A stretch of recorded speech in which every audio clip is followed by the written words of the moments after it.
I udało się. Dzień dobry wieczór, panie i panowie. Witam wszystkich bardzo serdecznie w ten przepiękny niedzielny wieczór. Poprawię tylko mikrofon. Ja nazywam się Marcin Skruch i dzisiaj pogadamy sobie o tym samym Hormudzie. Krótko mówiąc, panie i panowie, dzisiaj świętujemy. Witam bardzo serdecznie Monika P. i Horror Show. Cześć, witam cię bardzo serdecznie. Łukasz, fajnie, że jesteś na Instagramie i cała masa ludzi tutaj na YouTubie i na innych rodzaju nośnikach. Fajnie, że jesteście. Tutaj coś widzę, że tutaj ostrości nie może złapać. Nie, to nie ten, to ten tutaj, ten nie może złapać, a ten nie może, proszę bardzo. Jest tak jak dla goździkowej, no ale niech tak będzie na razie, może być, panie i panowie. No, słuchajcie, dzisiaj bardzo, bardzo ważna okazja, tak, jak najbardziej Madame Perfumella, Święta Bryskiewi na Polsacie, początek tego kanału, zgadza się, to już 4 lata. 4 lata na tym kanale, to jest ważne, panie i panowie, to 4 lata na tym kanale, a tak naprawdę w ogóle na YouTubie od 2012 roku jestem, czyli już kopę czasu rzeczywiście, to ja sobie poprawię wszystko, więc widzicie, troszeczkę jest w porządeczku, mnóstwo rzeczy się dzieje i jest powód, żeby sobie poświętować, cześć, różne takie, witam bardzo serdecznie i jeszcze Dariusz Tokaczuk również jest, fajnie, że tutaj jesteście. Jak widzicie, troszeczkę staram się coś tam zawsze zmieniać. Jest w końcu kamera herbatkowa. Tak, tutaj jak widzicie jest herbatka, nawet paruje, jak ładnie widać. Proszę bardzo, tutaj wszystko rzeczywiście jest, bo człowiek, nie wielbłąd, pić musi. Jak najbardziej, człowiek musi pić, więc też będę się posiłkował herbatką, ale słuchajcie, skoro jest rocznica, skoro jest 4 lata kanału, 4 kamery są nawet, no to bez jaj, no to spokojnie.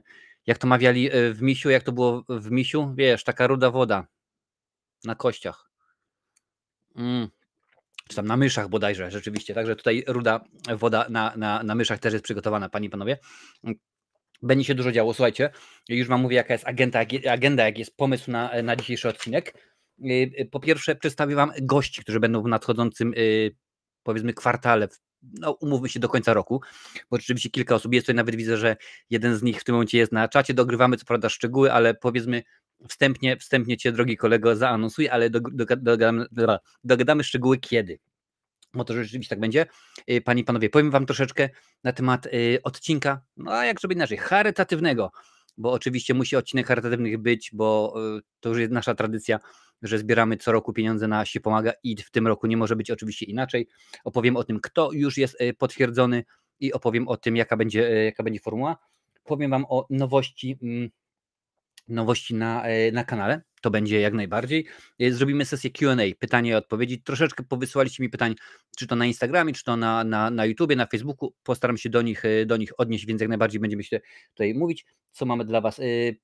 Poczytamy trochę pytań i w ogóle komentarzy trochę poczytamy, bo rzeczywiście ostatnimi czasy przez to, że rolki czy tam shorty, w zależności od tego, gdzie tam oglądacie, czy to jest Facebook, czy to jest YouTube, czy może TikTok, nie, gdzie się chyba na TikToka nie nadajemy. W każdym razie to różnie to jest, będzie i będę też miał troszeczkę pytań dla was, panie i panowie. Będą pytania dla was. Tutaj właśnie było wcześniej też pytanie o konkurs. Ja tylko muszę sprawdzić jedną rzecz, bo oczywiście jak to było w Killerze, ja wyłożyłem, żeby nie zapomnieć i zapomniałem, panie i panowie. Więc akurat tak to jakoś wyglądało. I czy będę miał coś dla was? Tak, będę miał coś dla was, będą konkursy ważne, a żeby wziąć udział w tych konkursach, nic. Naprawdę, nie trzeba być subskrybentem, nie trzeba być wspierającym. YouTube tego nie sponsoruje, są rzeczy, które muszę oczywiście powiedzieć. YouTube tego nie wymaga i tak dalej, i tak dalej. Także spokojnie każdy będzie mógł wziąć udział. To będzie na zasadzie coś, powiedzmy, wpisz to i włączymy maszynę losującą. W ogóle muszę jakąś maszynę losującą wyszukać, panie i panowie. Kiedy cyfrowy to znosi Marcinie, masz tam Piccolo? Mam, panie i panowie, nie Piccolo. Jak mówiłem wcześniej, mam taką rudą, no nie mogę pokazać, tak, nie mogę pokazać, bo wiadomo, algorytm słucha, więc panie i panowie, mam taką rudą wodę na myszach, także wasze zdrowie za 4 lata. Dziękuję za to, że jesteście ze mną, zaraz wam coś pokażę. Tu jest jedna herbatka, a tu jest herbata, tu jest, czekaj, jak to mówili? Nie, przepraszam, na kanale sportowym mówili, że to jest barszczyk, więc tutaj umówię się, panie i panowie, barszczyk. A może jeszcze sobie wyłączę dzwonek w telefonie, to akurat nie będą nam przeszkadzać ludziczki, bo akurat tak to jest wszystko w porządeczku. Jak to się włącza? Super elegancko. Co wam chciałem pokazać? I już wam, panie i panowie, pokazuję, bo to nie jest nagle tak, że kanał się wziął od czapki. Ja w ogóle wrzuciłem wam specjalnie tę starą czołówkę, która tutaj wybrzmiała, która tak jak najbardziej zaczynała z nami 4 lata temu, to już mnóstwo rzeczywiście czasu, a od tej pory, panie i panowie, proszę bardzo. To się stało. W tym momencie na YouTubie jest ponad 11 300 bodajże subskrybentów, więc naprawdę panie i panowie, wielkie brawko dla mnie, dla was, bo jesteście super świetni, jesteście rewelacyjni, ale to nie tylko to, bo dobrze wiemy, że subskrybenci no tak do końca nie są istotni, aczkolwiek o tym wam zaraz też powiem, ale to jest istotne. 6 milionów wyświetleń, słuchajcie, 6 milionów wyświetleń, co to oznacza? Znaczy to było 6 milionów na 28 sierpnia, teraz już troszeczkę więcej.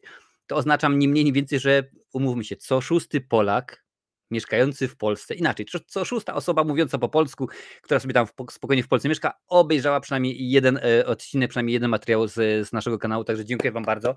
Dziękuję wam bardzo za to, że jesteście, że jest super, ale pamiętajcie, że kanał Marcinowe Recenzje to nie tylko ja i ta moja piękna twarz, ale to też oczywiście osoby, które współtworzą ten kanał, osoby, które albo są edytorami, albo prowadzą media społecznościowe, więc rzeczywiście wielkie brawa panie i panowie dla Krzyśka Lincolna, który oprócz tego, że oczywiście montuje część materiałów, no to jak najbardziej jest też między innymi moderatorem, więc brawka dla Lincolna.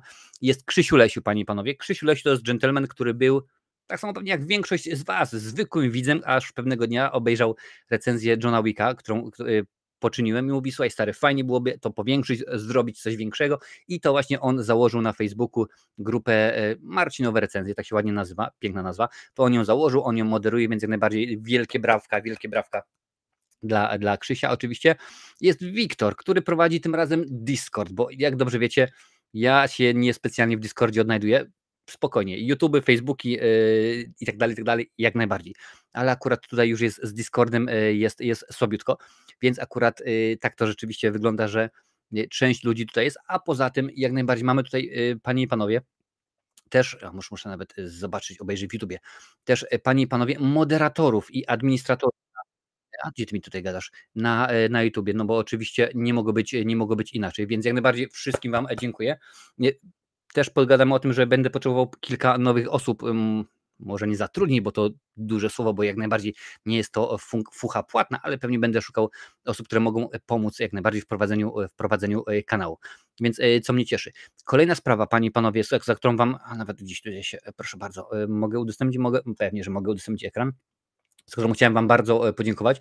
Jak już mówiłem wcześniej, to nie tylko jest YouTube, ale panie i panowie, proszę bardzo, oto jest strona, tak zwany fanpage Marcinowych Recenzji, gdzie oczywiście teraz jak najbardziej też odcinek jest na żywo pokazywany, aż muszę odświeżyć, żeby się pokazało i będziemy mieć Matrixa. Gdzie jest Matrix, gdzie to jest pokazywać? No nie wyświetla się w tym momencie, nieważne, w każdym uwierzcie mi, że to jest wyświetlanie, a tutaj na tej stronie jest 14 000 ludzi.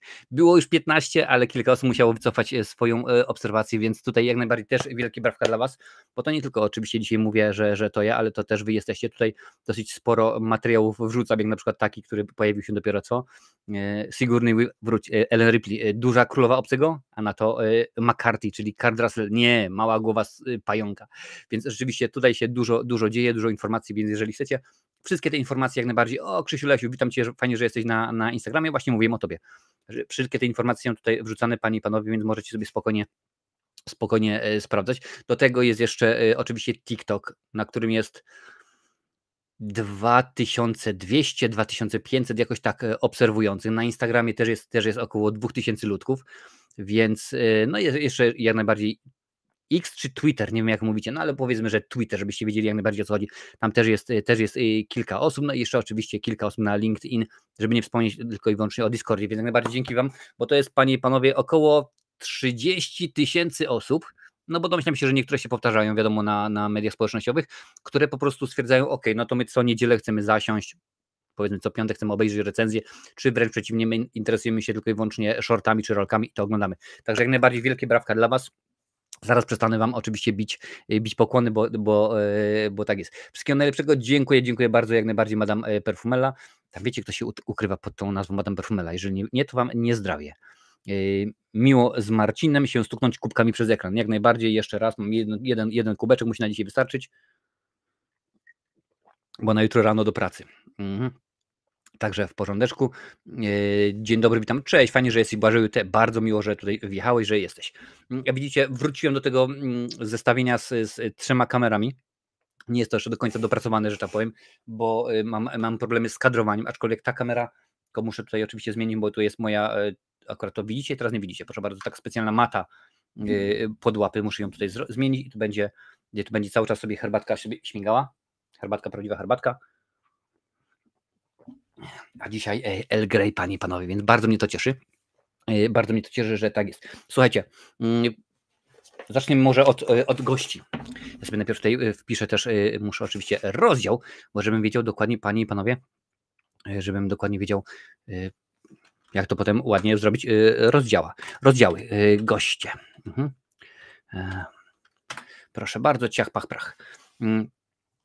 Gości, no będzie dosyć sporo. Dzisiaj akurat mnóstwo osób mi potwierdziło i to mnie bardzo, bardzo cieszy. Z niektórymi osobami mam już dograne, panie i panowie, daty i terminy, więc z niektórymi osobami już będziemy się widać niedługo, a z niektórymi oczywiście dogrywamy terminy, jak tutaj z obecnym, że tak powiem, horrorshow.pl. Niech tak będzie taka nazwa.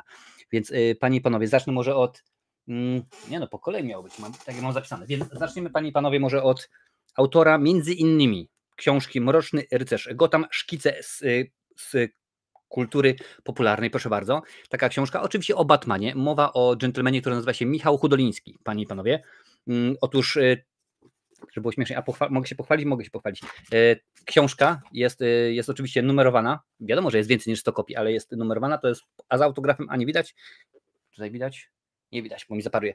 W każdym razie podpisana, autograf, 98 egzemplarz. W każdym razie Michał będzie, panie i panowie, z nami. Z tego co pamiętam, umówiliśmy się chyba na 15 października, aż nawet sprawdzę dokładnie, jak to miało być. Nie, na 20 października, panie i panowie, Michał Hudoliński będzie z nami. I oczywiście dla odmiany, skoro napisał książkę o Batmanie, pomówimy sobie o Batmanie dużo, namiętnie i dogłębnie. Będzie oczywiście o jego książce, będzie o ostatnim serialu Batmana, który jak najbardziej animowany, który jak najbardziej recenzja jest już na kanale, możecie sobie obejrzeć. Będzie troszeczkę o tym, co się dzieje w świecie Batmana, bo wiadomo, serial z tego uniwersum, czyli Pingwin z Colinem Farrellem. Więc Michał Hudoliński to jest pierwsza osoba, która jest. Jak sobie kupię, to załatwisz autograf. Słuchaj, Michał mieszka w Polsce, więc może być ciężko, ale będziemy się starać, bo domyślam się, panie i panowie, że podczas rozmowy z Michałem będziemy kilka książek dla was mieć, jak zawsze, do rozdania. Więc to jest, jak to mawiają, po pierwsze primo Michał Hudoliński już 20 października. Domyślam się, że do końca miesiąca będą ustawione wszystkie odcinki, więc możecie spokojnie śmigać i sobie je zaznaczać. Na razie powiem o tych, których mam gości potwierdzonych, potem powiem o tych, które rozmowy, że tak powiem, trwają. Po drugie, panie i panowie, po raz trzeci na naszym kanale pojawi się, wiem, że ją lubicie, bo akurat odcinki z jej udziałem oglądają się bardzo dobrze, kolejna pisarka, tym razem Karolina Głogowska, napisała kolejną książkę. Cześć Primal, witam cię bardzo, Primal. Szeptanka, thriller, horror można byłoby rzec, nie no, bez przesady. Więc Karolina, panie i panowie, też potwierdziła, będzie naszą gościnią, niech tak będzie, będziemy ją gościć.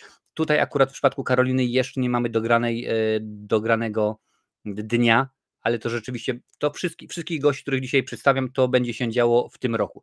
Więc Karolina będzie i jak to zawsze, bo akurat dobrze wiecie, że z wydawnictwem Mięta żyjemy w bardzo dobrej komitywie, będą na pewno książki do rozdania, a uwierzcie mi, dobrze też wiecie, bo kilka książek już były ładnych rozdanych, pięknie się czyta, dobrze, to jest rzeczywiście wszystko zrobione, także Karolina, możecie sobie fizycznie przeczytać, albo możecie sobie na przykład między innymi na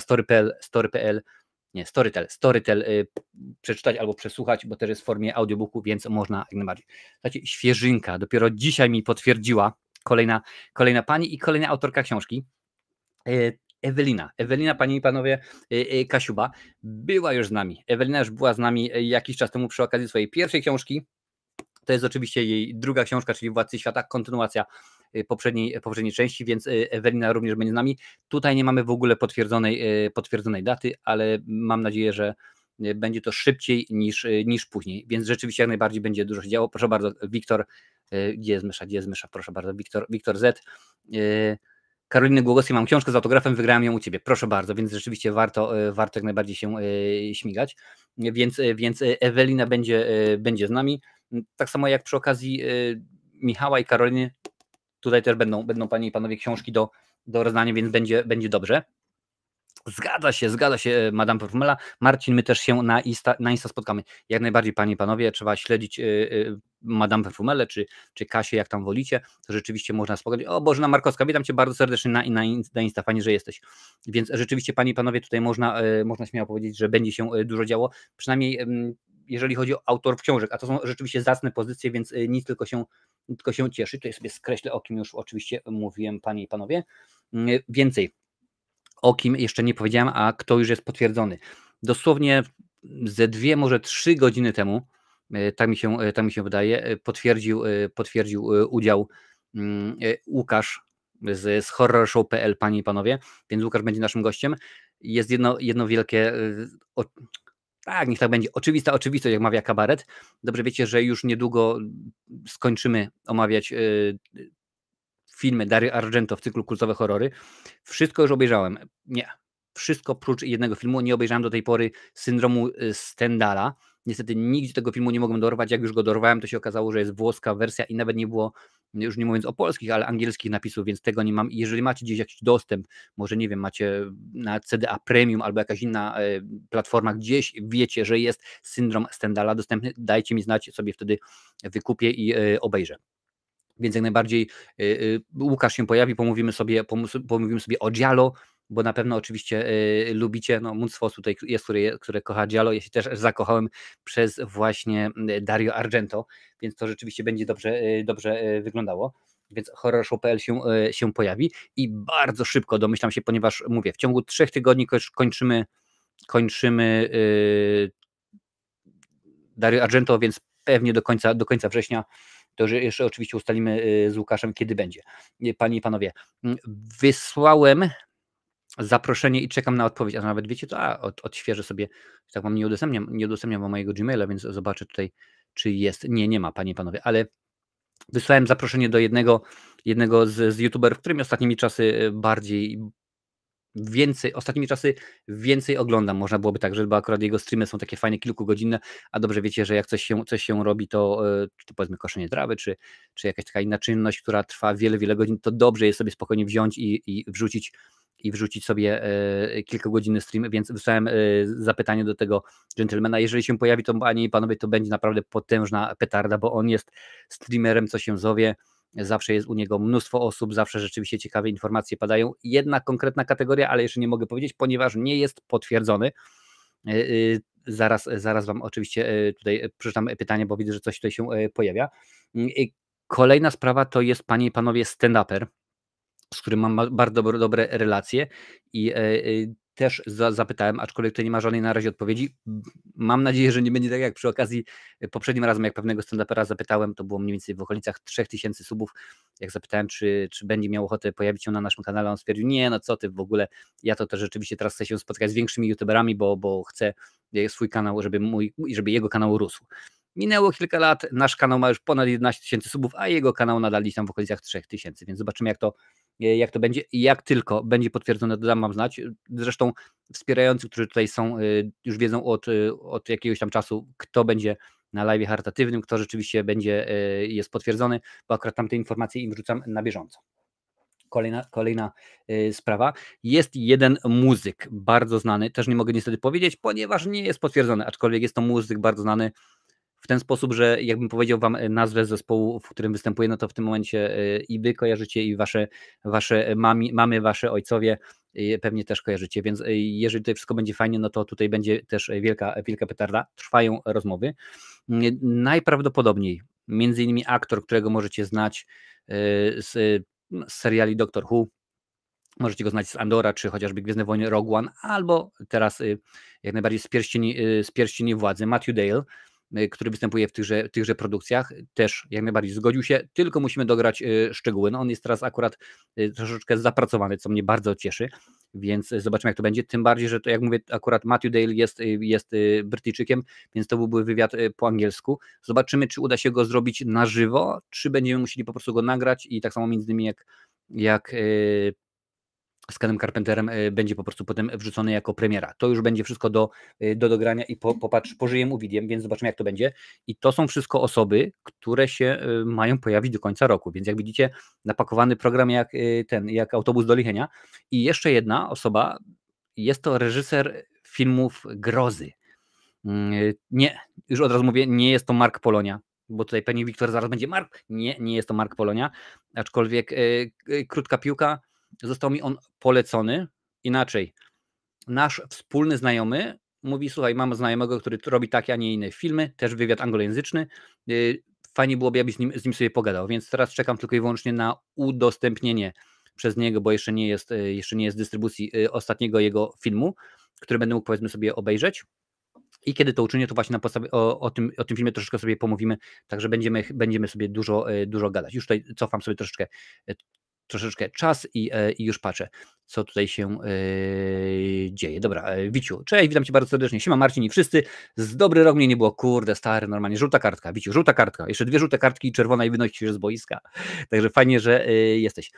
A Ty, Marcin, przylatujesz do Warszawy na spotkanie z Davidem Howardem Thorntonem? Wiesz co, tak zgadza się, panie i panowie, Art Clown pojawi się na Splatfestie.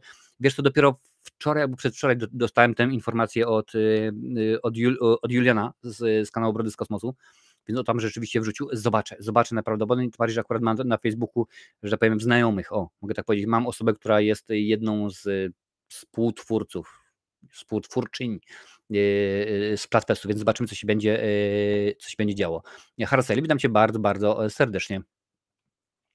Przecież Marcin po włosku śmigasz. Vittorio Mamona, Lorenzo Casucci i Johnny Szmal. Lorenzo, nie Antonio, zgadza się, fajnie, że jest. Zaproś Krzysztofa M. Maja, super z nim rozmowa była. Zapiszę, zobaczę, bo nawet nie powiem Ci, że w tym momencie tak Krzysztof M. Maj. Zobaczymy, nie pamiętam w tym momencie, kto to jest, co gdzie. Napisz mi, Wiktor, kto to, o co chodzi. Także popatrzymy. Zobaczymy, co tutaj dalej piszecie. Zapewne galerię horroru, chyba, że się mylę. No akurat tu nie chodziło o galerię horroru. Słuchajcie, z Rafałem rozmawiałem bodajże ze 2 dni temu, też się niedługo pojawi na kanale, ale oczywiście o tym Wam powiem za chwilę.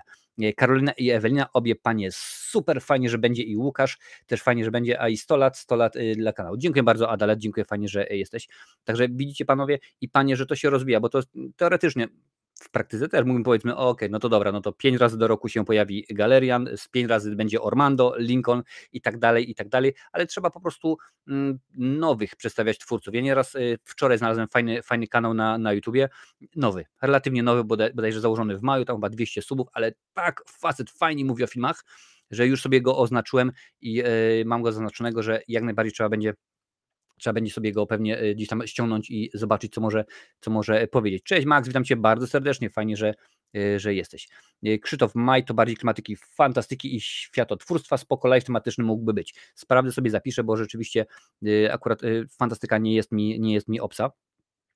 W ogóle nie tak dawno, oprócz tego, że są teraz urodziny kanału, no to miałem swoje i akurat w tym roku byłem bardzo grzeczny, panowie, ponieważ dostałem 2 bardzo genialne książki.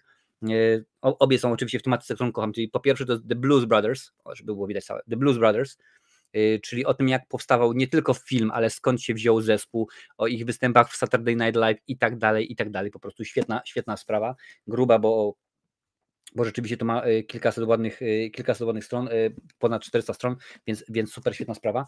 Kurczę, i patrzcie, kupiłem sobie ostatnio komiks o Batmanie, właściwie opowieść graficzną i zapomniałem wziąć z góry. Trudno, przeżyjecie, pokażę Wam innym razem, ale drugą księgę, którą dostałem, to jest oczywiście Guillermo del Toro. Dobrze wiecie, że jest to mój ulubiony reżyser i to jest taka świetna akurat księga, oczywiście zdjęć, mnóstwo i tak dalej i idziemy przez całą jego filmografię. Pięknie rzeczywiście widzicie, wydane to jest. Obie są oczywiście po angielsku, aczkolwiek no na szczęście po angielsku już mówię od 40 lat, więc nie będzie tak źle, panie i panowie, więc będzie rzeczywiście dużo tego się działo. No bo oczywiście, że może się dać, to się musi. Ja tylko przypomnę, panie i panowie, że dzisiaj, jak najbardziej, dzisiaj świętujemy sobie 4-lecie kanału, więc jeżeli jesteś tutaj nowy, jak najbardziej, daj łapę w górę, to dla algorytmu, a ty jak to włącz suba i włącz dzwonek z opcją wszystką, no chyba, że oglądasz na przykład a czym mamy 4 czego? Facebook się nie włączył, patrzcie, co to w ogóle jakieś jaja są, jaja jak berety, Facebook się nie włączył, no to sekundkę, to bardzo przepraszam wszystkich facebookowiczów i dzień dobry facebookowicze, witam was bardzo serdecznie, ale coś się pomieszało, że się nie włączyło na Facebooku, więc akurat teraz włączyłem w tym momencie, także jest w porządku. Mati z salonu, cześć, dziękuję bardzo, dziękuję bardzo. Więc świętujemy dzisiaj 4 lata. Pora na wodę rudą na myszach. To ją widzicie gdzieś tam? Tak, troszeczkę ją widać, ale nie będę pokazywał, bo wiadomo, że nie mogę, panie i panowie, a wiadomo, człowiek nie wielbłąd, pić musi. Więc rzeczywiście tak to wygląda. Słuchajcie, kolejny temat jak najbardziej, bo rzeczywiście tych jest całe mnóstwo. A wiem, że chcecie wiedzieć. Proszę bardzo, ciach, pach, prach, jedziemy i lecimy i pokazuję wam, słuchajcie, live charytatywny. Oczywiście nie może się obyć, to już po raz 4 bodajże albo 5 robimy live charytatywny i jak najbardziej będzie oczywiście się działo w tym roku, bo spodobało wam się i akurat ta formuła dosyć fajnie wyglądała. Zrobimy znowuż quiz filmowy. Będzie quiz filmowy, przepytamy naszych gości z tego, jak dobrze znają kinematografię polską, światową, komiksy, horrory, sci-fi, kabarety, muzykę i tak dalej, i tak dalej. Wiem, że filmowy, ale będzie troszeczkę tego i tamtego. Także jest. Cześć Szymek, witam Cię bardzo, bardzo serdecznie, fajnie, że jesteś z nami. Więc słuchajcie, będzie się działo 15 grudnia. Możecie sobie zapisać w kalendarzu datę 15 grudnia o godzinie 19. Będziemy siedzieć, będziemy gadać, będziemy rozmawiać i przede wszystkim, panie i panowie, co jest najważniejsze, będziemy zbierać pieniądze na się pomaga. To nie jest tak, że powiedzmy przyjdziemy sobie pogadać, nie. Jak najbardziej trzeba wspomóc, a jeżeli mamy taką możliwość, to tak zrobimy. Udało nam się kilka ładnych tysięcy zebrać przez te nasze lata, które tutaj już jesteśmy, więc rzeczywiście będziemy śmigać, będziemy sobie gadać, będziemy przepytywać naszych widzów. Słuchajcie, a kto, panie i panowie, się pojawi? Jest już kilku gości potwierdzonych w tym roku, więc no, oczywista oczywistość po raz wtóry, bo nie mogłoby go zabraknąć. Wiadomo, już kilka razy tutaj się pojawił, a zresztą na każdym odcinku charytatywnym był, więc Lincoln. Panie i panowie, Lincoln to jest osoba, która oczywiście, że tak, pojawi się w odcinku charytatywnym, no bo musi być, bo nie ma innej oczywiście możliwości. To jest po pierwsze primo. Po drugie primo, jak mawiał bodajże Kudłaty. Nie, filmem się pomyliłem. W każdym razie drugie primo to Halfish, czyli niegdyś kanał Kocham Kino, obecnie Halfish, czyli Marcin z kanału Halfish potwierdził, że jak najbardziej weźmie udział w odcinku charytatywnym. A to jest świetna sprawa, panie i panowie, bo dobrze wiecie, że im więcej osób ogląda, im więcej osób ma szansę wpłacić pieniądze dla potrzebujących dzieciaczków, tym lepiej. A akurat to są osoby, które mają niesamowite zasięgi i o to w tym wszystkim chodzi, żeby jak najbardziej rozreklamować się pomaga i żeby jak najwięcej pieniądzów dla nich zebrać, panie i panowie. Po trzecie, primo. Musi być oczywiście w tym zestawieniu i kobieta, no bo jakże mogłoby kobiety nie być? No pewnie, że musi być. A ponieważ była już na naszym kanale i fajnie się z nią gadało, to stwierdziłem, że będzie rewelacyjnie. Jeżeli z konglomeratu podcastowego Potwornicka wiedzie, zgodziła się, panie i panowie, więc Potwornicka również weźmie udział w charytatywnym quizie filmowym. Będzie się działo rzeczywiście, bo tutaj mamy osobę, która ma wiedzę, jeżeli chodzi oczywiście o mroczne kino, o to takie troszeczkę mocniejsze, dosyć potężną, więc będzie rzeczywiście, panie i panowie, ciekawie. Więc tutaj musi tak jak najbardziej być. Co tutaj dalej mamy? Oczywiście, że tak.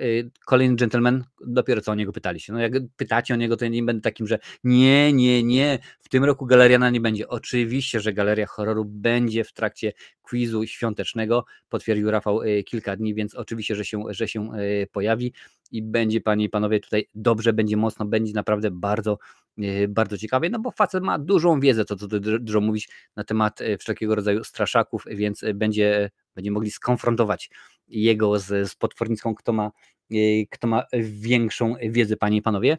I potwierdzonych gości na ten moment mam tylko właśnie tę 4, panie i panowie. Będzie w przyszłym miesiącu, będzie konkurs, że tak powiem, udostępniany, że tak powiem się nazywa, czyli tak samo było jak w zeszłym roku, kiedy was proszę, ażebyście udostępniali moje materiały i zrobimy na początku listopada wśród wszystkich osób, które będą udostępniały moje materiały na swoich mediach społecznościowych, czy to na Facebooku, na YouTubie, na Twitterze i tak dalej, wylosujemy osobę, która będzie miała możliwość wzięcia udziału w tym quizie świątecznym i zmierzyć się z naszymi tuzami. W zeszłym roku Kasia bodajże była i było rzeczywiście fajnie, było dobrze, było ciekawie, więc w tym roku będzie tak samo. Zapytałem jeszcze kilka osób, więc czekam jeszcze na kilka osób. Docelowo chcę, a żebyśmy mieli 6 gości, no bo też nie chcę, żeby nagle ten odcinek trwał 5 godzin, bo też i to będzie męczące i dla was, i dla nas, ale krótko mówiąc, chciałbym, ażeby ze mną było 6 osób, czyli powiedzmy 5 uczestników, 4 gości plus osoba udostępniająca, więc rzeczywiście będzie bardzo, bardzo zabawnie. Już tutaj patrzę, co piszecie, panie i panowie. Już tutaj trylogię prawdziwego kinomaniaka. No oczywiście, że tak, łapka w górę, łapka słupy, coś tam jeszcze, jak chcesz być na bieżąco, uduś dzwonek, naduś dzwonek, ale zgadza się. Tak, to oczywiście jest. Patrzę, co tutaj już piszecie. Witam serdecznie. Cześć, Jerewaniu, witam cię bardzo, bardzo, bardzo serdecznie. Czy będzie można za rok dostać fuchę na live charytatywny, czyli zapowiadać gości? Zapowiadałbym gości i spadałbym z powrotem na czat. Można to taką fuchę się starać? Słuchaj, Wiktor, odezwij się, nie ma problemu, możemy nagrać jakieś tam wstępne materiały, jeżeli to będzie dobrze wyglądało, to pewnie, że tak. Tym bardziej, że w tym roku, powiem ci tak, live charytatywny jest planowany jako monstrum, potwornie duży, więc jeżeli to w połowie, myślałem, że mi dziecko płacze. Jeżeli to w połowie się uda tak, jak jest zaplanowane, to będzie po prostu super ekstra. Potwornicka to super, no jak najbardziej, oczywiście, że tak. Tym bardziej, że dopiero co była na jednym, że powiem, zlocie, teraz na kolejnym i wszędzie i się cały czas pojawia. Cześć Jason, witam cię bardzo serdecznie. Rafka z galerii nie będzie? Oczywiście, że Rafek z galerii będzie, bo musi być, bo to rzeczywiście jest facet, który ma wiedzę i potrzeba. Czyli będzie super ekipa, oczywiście, że będzie. Czy OMB zapraszałeś? OMB nie zapraszałem na live charytatywny. Rozmawiałem z Wojtkiem jakiś czas temu, bo dobrze wiecie, że przecież nagrywaliśmy odcinek na jego kanał o Władcy Lalek, o serii Władcy Lalek, więc rzeczywiście sobie troszeczkę z nim gadaliśmy. Nie, akurat na live charytatywny jego nie zapraszałem. Mam jeszcze, czekam, bo na przykład w tym momencie już wiem, że jeden z youtuberów niestety nie da rady, ale dobrze jest, bo to akurat mamy dopiero dokładnie połowę września, więc jeszcze mnóstwo czasu jest na to, ażeby rzeczywiście ogarnąć wszystko. No jak mówię, no w tym momencie już mamy 4 gości. Powiedzmy, że potrzebuję, że chcę jeszcze jednego, może 2, a tak naprawdę, panie i panowie, no co tu dużo mówić. To wszystko rozbija się o zasięgi. Musimy zebrać jak najwięcej pieniądzów dla dzieciaczków. Więc tak to będzie wyglądało. Dobra, to wyłączamy. Także OMB jest jak najbardziej w pamięci. Domyślam się, panie i panowie, ale to już nie w tym roku, bo mówię, jak na razie ten rok jest już napakowany jak ruski plecak. Będzie pewnie, pojawi się w przyszłym roku, bo jest akurat nawet pomysł, żeby fajnie go wykorzystać, więc będzie rzeczywiście dosyć fajnie. Marcin live charytatywnym przebija Predator Celtic Days. No, zobaczymy, może tak rzeczywiście będzie. Słuchajcie, patrzę, tutaj jest, ale ja tylko wam przypomnę, a pewnie, że tak, bo od czego jestem, jak nie od przypominania, panie i panowie, bo to rzeczywiście tak musi być. Jeżeli, drodzy widzowie, chcecie dołączyć do wspierających, to tutaj u góry, proszę bardzo, to jest Patronite, na dole jest, tutaj to jest YouTube, wystarczy zeskanować ten kod i wbijacie i wjeżdżacie i macie dostęp do materiałów, które jeszcze nie zostały opublikowane, a dopiero będą opublikowane za czas jakiś, albo rzeczywiście jeszcze dalej. A przy okazji dowiadujecie się o pewnych rzeczach dużo wcześniej, niż normalnie to ma znaczenie. Tutaj przy książki widać, dobrze, może być rzeczywiście. A teraz pora na zwykłą herbatkę. Na herbatkę, nie na barczyk, panie i panowie. Tak więc, dobra, lecimy dalej, słuchajcie, bo tutaj jeszcze kilka rzeczy jest. Ja tylko, gdzie tutaj mam, gdzie tutaj? Wszystko mi dzisiaj znika normalnie. Niby fajna niedziela, a tak jakoś się dzieje. No, proszę bardzo, mam nadzieję, że się dobrze napisało. Dobrze się napisało, panie i panowie. Niedobrze się napisało. Nowości jest im napisane. No widzicie? Także muszę to zmienić, bo to wygląda strasznie wieśniacko. Nowości na kanale. Proszę bardzo, teraz pokazywać się, jak to wygląda. Teraz nacisnąłem zły guzior. Tutaj z tym się pisze. Polskie znaki, proszę bardzo, teraz jest. No w końcu, do 3 razy sztuka, udało się. Więc jak najbardziej tutaj wjechało i jest wszystko, panie i panowie, w porządku. Słuchajcie, nowości na kanale.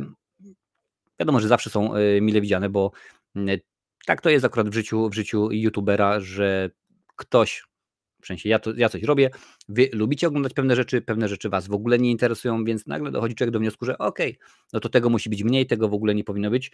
Mimo tego, że tak powinno być, pewne rzeczy robię wbrew.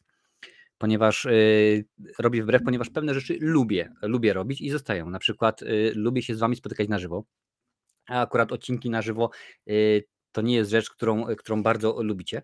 No ale mimo wszystko jest kilka osób, które tutaj przychodzi sobie i lubi posłuchać, co ja tam pitole.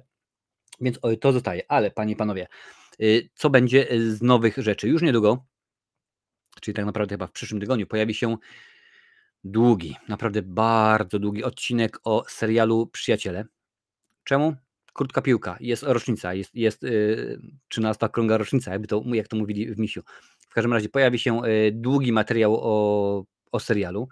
Będzie tam o postaciach, o aktorkach, którzy się wcielały w poszczególne osoby, jak się potoczyła ich kariera, czy rzeczywiście to udało się, czy no niestety nie, czy wyszło, czy nie wyszło, więc to jak najbardziej już niedługo się pojawi. Co was może zmartwić, panie i panowie, a tutaj wiem, że kilku jest fanów, będzie mniej bluzganych recenzji. Wiem, że ich nie ma nawet bardzo dużo, ale już wam mówię, o co chodzi. Jakiś czas temu, dobrze wiecie, że jak wygląda miniaturka bluzganej recenzji. Jest tam powiedzmy, załóżmy, co tam było, 365 dni, co to K, tam wykrzyknik, kropka, gwiazdka A jest, co nie? No i jakiś czas temu wrzucałem jedną z recenzji. Już nie pamiętam, czy to była bluzgana, czy to było coś to było Dario Argento. No i w każdym razie okazało się, dostaję maila od YouTube'a, że została usunięta miniatura, ponieważ ona nie pasuje. Ponieważ jest ona zbyt wulgarna, tak, jak najbardziej. Okazało się, że tam właśnie na tym zdjęciu można było zobaczyć czerwoną ciecz, tam bodajże był jakiś nóż i tak dalej, i tak dalej. No i potem że zacząłem sprawdzać i się okazało, że nawet jak mam K, kropka, kreska, wykrzyknik, myślnik A, to już właśnie te materiały mają mniejsze wyświetlanie, bo akurat algorytm wie i nawet kiedy Lincoln te wszystkie rzeczy tak, że nie ma, wycisza to wszystko, że nie ma nic, no to oni też to wiedzą, więc to też wpływa na jakość, w pewnym rodzaju na polecalność kanału, mimo że tak naprawdę dosyć dużo osób ogląda, dosyć dużo jest wyświetleń i YouTube rzeczywiście mnóstwu, tak powinien powiedzieć, rzecz, mnóstwu osób wyświetla materiały. Zaraz wam pokażę, skąd o tym wiem, tylko muszę oczywiście odpowiednią kartę znaleźć. Proszę bardzo, już wam pokazuję, ponieważ to jest 28 dni. Ostatnie 28 dni, panie i panowie. Karta, gdzie jest ta karta statystyki? Proszę bardzo. W ciągu ostatnich 28 dni widać, YouTube zrobił tak, że 1,2 miliona ludzi, 2 miliona osób powinienem rzec, pokazał im jakikolwiek z materiałów. Nieważne, czy short, czy odcinek na żywo, czy recenzję, 1,2 miliony osób to zobaczyło. Proszę bardzo, 70% to jest treści sugerowane przez YouTube'a, więc rzeczywiście bardzo, bardzo dużo było, ale klikalność była tylko 5 i 6, więc jak widzicie, mnóstwo osób to ogląda, no ale niestety można byłoby mieć tego więcej, więc niestety, panie i panowie, będzie mniej bluzganych recenzji.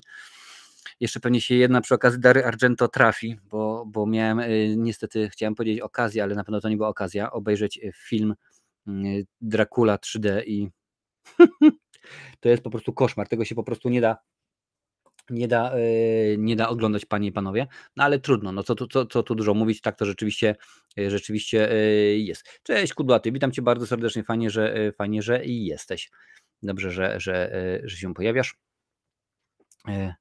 Czemu Zymarz nie odchodzi? Właśnie dlatego, że rzeczywiście, mimo tego, że teoretycznie YouTube mówi, pierwsze 8 sekund jest najbardziej newralgiczne materiału, jeżeli tam się pojawia jakieś słowo, no to potem jest już problem z demonetyzacją, a później to teoretycznie można, no ale no to akurat jest tak, Lancel i ja nie przypadam za bluzganymi recenzjami, no zobaczymy, mówię ci, będzie ich coraz mniej, chyba jest nawet jeszcze kilka, aż nawet muszę sprawdzić, ale mi się wydaje, że jest kilka materiałów jeszcze nieopublikowanych, chyba jest, czekaj, muszę sobie sprawdzić to, mi się wydaje, że jest Ptakodemia chyba jest, czyli Birdemic, że jest bluzgany i tego rzeczywiście nie ma jeszcze udostępnionego.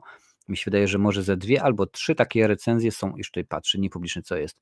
Jest Ptakodemia, tak, to jest bluzgana recenzja, bo jest ale już zmieniłem, co to 3 kropki jest, więc to widzę, że już wspierający oglądali, więc to jest jeszcze do udostępnienia, ale to za czas jakiś rzeczywiście się pojawi. Jest recenzja Mortala, ale ona jest normalna, to się pojawi w przyszłym roku, jak będzie nowy Mortal w kinach, bo to akurat jest recenzja chyba obydwu Mortalów, Kombatów. Hot Fast to rzeczywiście jest normalna recenzja i chyba z Bluzganem mi się wydaje, że to jest już jedyna chyba właśnie Ptakodemia jest jedna nieudostępniona, a reszta już chyba rzeczywiście jest elegancko, ładnie udostępniona i wszystko śmiga i nie ma żadnych problemów. Tu muszę sprawdzić, czy coś jest. Nie, jeszcze Rekinstein, panie i panowie. Rekinstein też jest bluzgany. Widzę, że mnóstwo wspierających to obejrzało. Praktycznie biorąc wszyscy chyba lubicie. Co tam dalej jest? Serbski jest normalny. Star Treki oczywiście są normalne i wydaje mi się, że to jest tyle. Także jak najbardziej to będzie w ten sposób, że będzie coraz mniej panie i panowie bluzganych. Lincoln Nobel Popo. 25 zł. 4 lata. Kolejnych 4 rech. Potem zobaczymy. O 7. Lincoln Nobel Popo. Dziękuję bardzo. Żółwik, piąteczka dla ciebie. Jak najbardziej. To jest już na przyszłość, panie i panowie. I jest mi niezmiernie z tego powodu miło.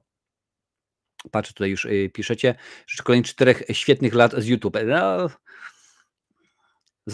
zobaczymy kudłaty, jak to wszystko będzie wyglądało. Marcin, cześć Marcin, gratulacje urodzinowe od Marcina. Dziękuję bardzo. Cześć Maxie i fajnie, że jesteś.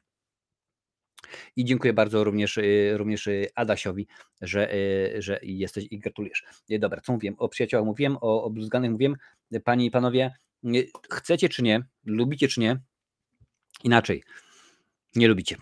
Nie lubicie, przynajmniej osoby, które są teraz na odcinku na live, nie lubią, a już wam powiem, czemu nie lubicie, bo według YouTube'a, a dobrze wiecie, że oni mają statystyki doprowadzone do perfekcji, panie i panowie, nikt, kto ogląda shorty, nie ogląda live'ów i nikt, kto ogląda live'y, nie ogląda shortów. 100% tylko shorty, panie i panowie, albo 100% tylko live'y, więc bardzo mi przykro, wiem, że nie lubicie, shorty pozostają, panie i panowie. Forma zwana shortami pozostaje.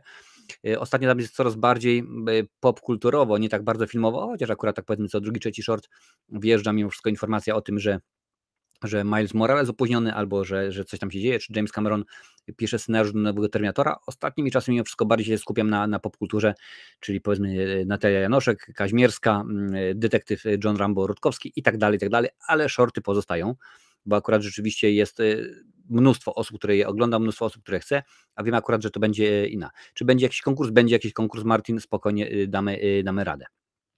Także nie ma problemu. Więc shorty pozostają i będzie więcej właśnie powstawało materiałów. Ja już wam mówiłem nieraz i to dobrze o tym wiecie. Czemu tam mi zniknął w ogóle ten... Proszę bardzo, nowości, nie było nowości, żebym mógł sobie spokojnie potem wyedytować. Dobrze wiecie, że są rzeczy, które się lepiej oglądają, a są rzeczy, które się gorzej oglądają. No na przykład jeżeli robimy recenzję filmu z lat 70. niszowego, no to wiadomo, że obejrzy to kilkadziesiąt, kilkaset osób i to wszystko. A jeżeli robię recenzję nowości, tak miało na przykład miejsce ostatnio bodajże z Wolverinem i także z obcym Romulusem, no to rzeczywiście to się ogląda dużo lepiej, co nie? I tak samo dużo lepiej się oglądają materiały typu jak założyć konto na Maxie, na Disney+, czy na przykład jak wyglądali aktorzy, załóżmy z serialu Świat według kiepskich kiedyś, a jak wyglądają teraz. Więc takich materiałów będzie więcej. Nie oznacza to, że nagle nie będzie recenzji. Nie, spokojnie, recenzje zostają, w końcu kanał się nazywa Marcinowe Recenzje, więc nie ma innej możliwości, aczkolwiek będę się starał wybierać powiedzmy jedną nowość tygodniowo, bo wiadomo, że we środę to są kultowe horrory, w poniedziałki jest wolny termin, aczkolwiek czasami się zdarza tak, że jest tyle fajnych, ciekawych premier, że nagle wjeżdżają, chyba raz albo 2 razy się zdarzyło w ciągu ostatnich 3 albo 4 miesięcy, że 5 razy w ciągu tygodnia po prostu były materiały publikowane, no bo rzeczywiście trzeba było, bo akurat taka była potrzeba, ale będę się starał właśnie tworzyć więcej takich materiałów, które no brzydko mówiąc pod publikę, po to akurat, żeby dać wam to, co chcecie. Może akurat nie konkretnie wam, osobom, które oglądacie odcinki na żywo, bo zobaczmy, czy odcinki, tak, jak najbardziej 86% osób, które oglądają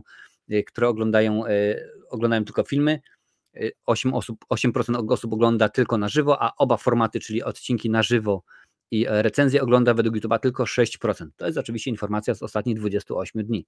Więc tak to jest, a shorty, proszę bardzo, obydwa formaty ogląda tylko 1%, więc rzeczywiście tak jakoś to jest. Więc to będą takie rzeczy, takie informacje będą się pojawiały.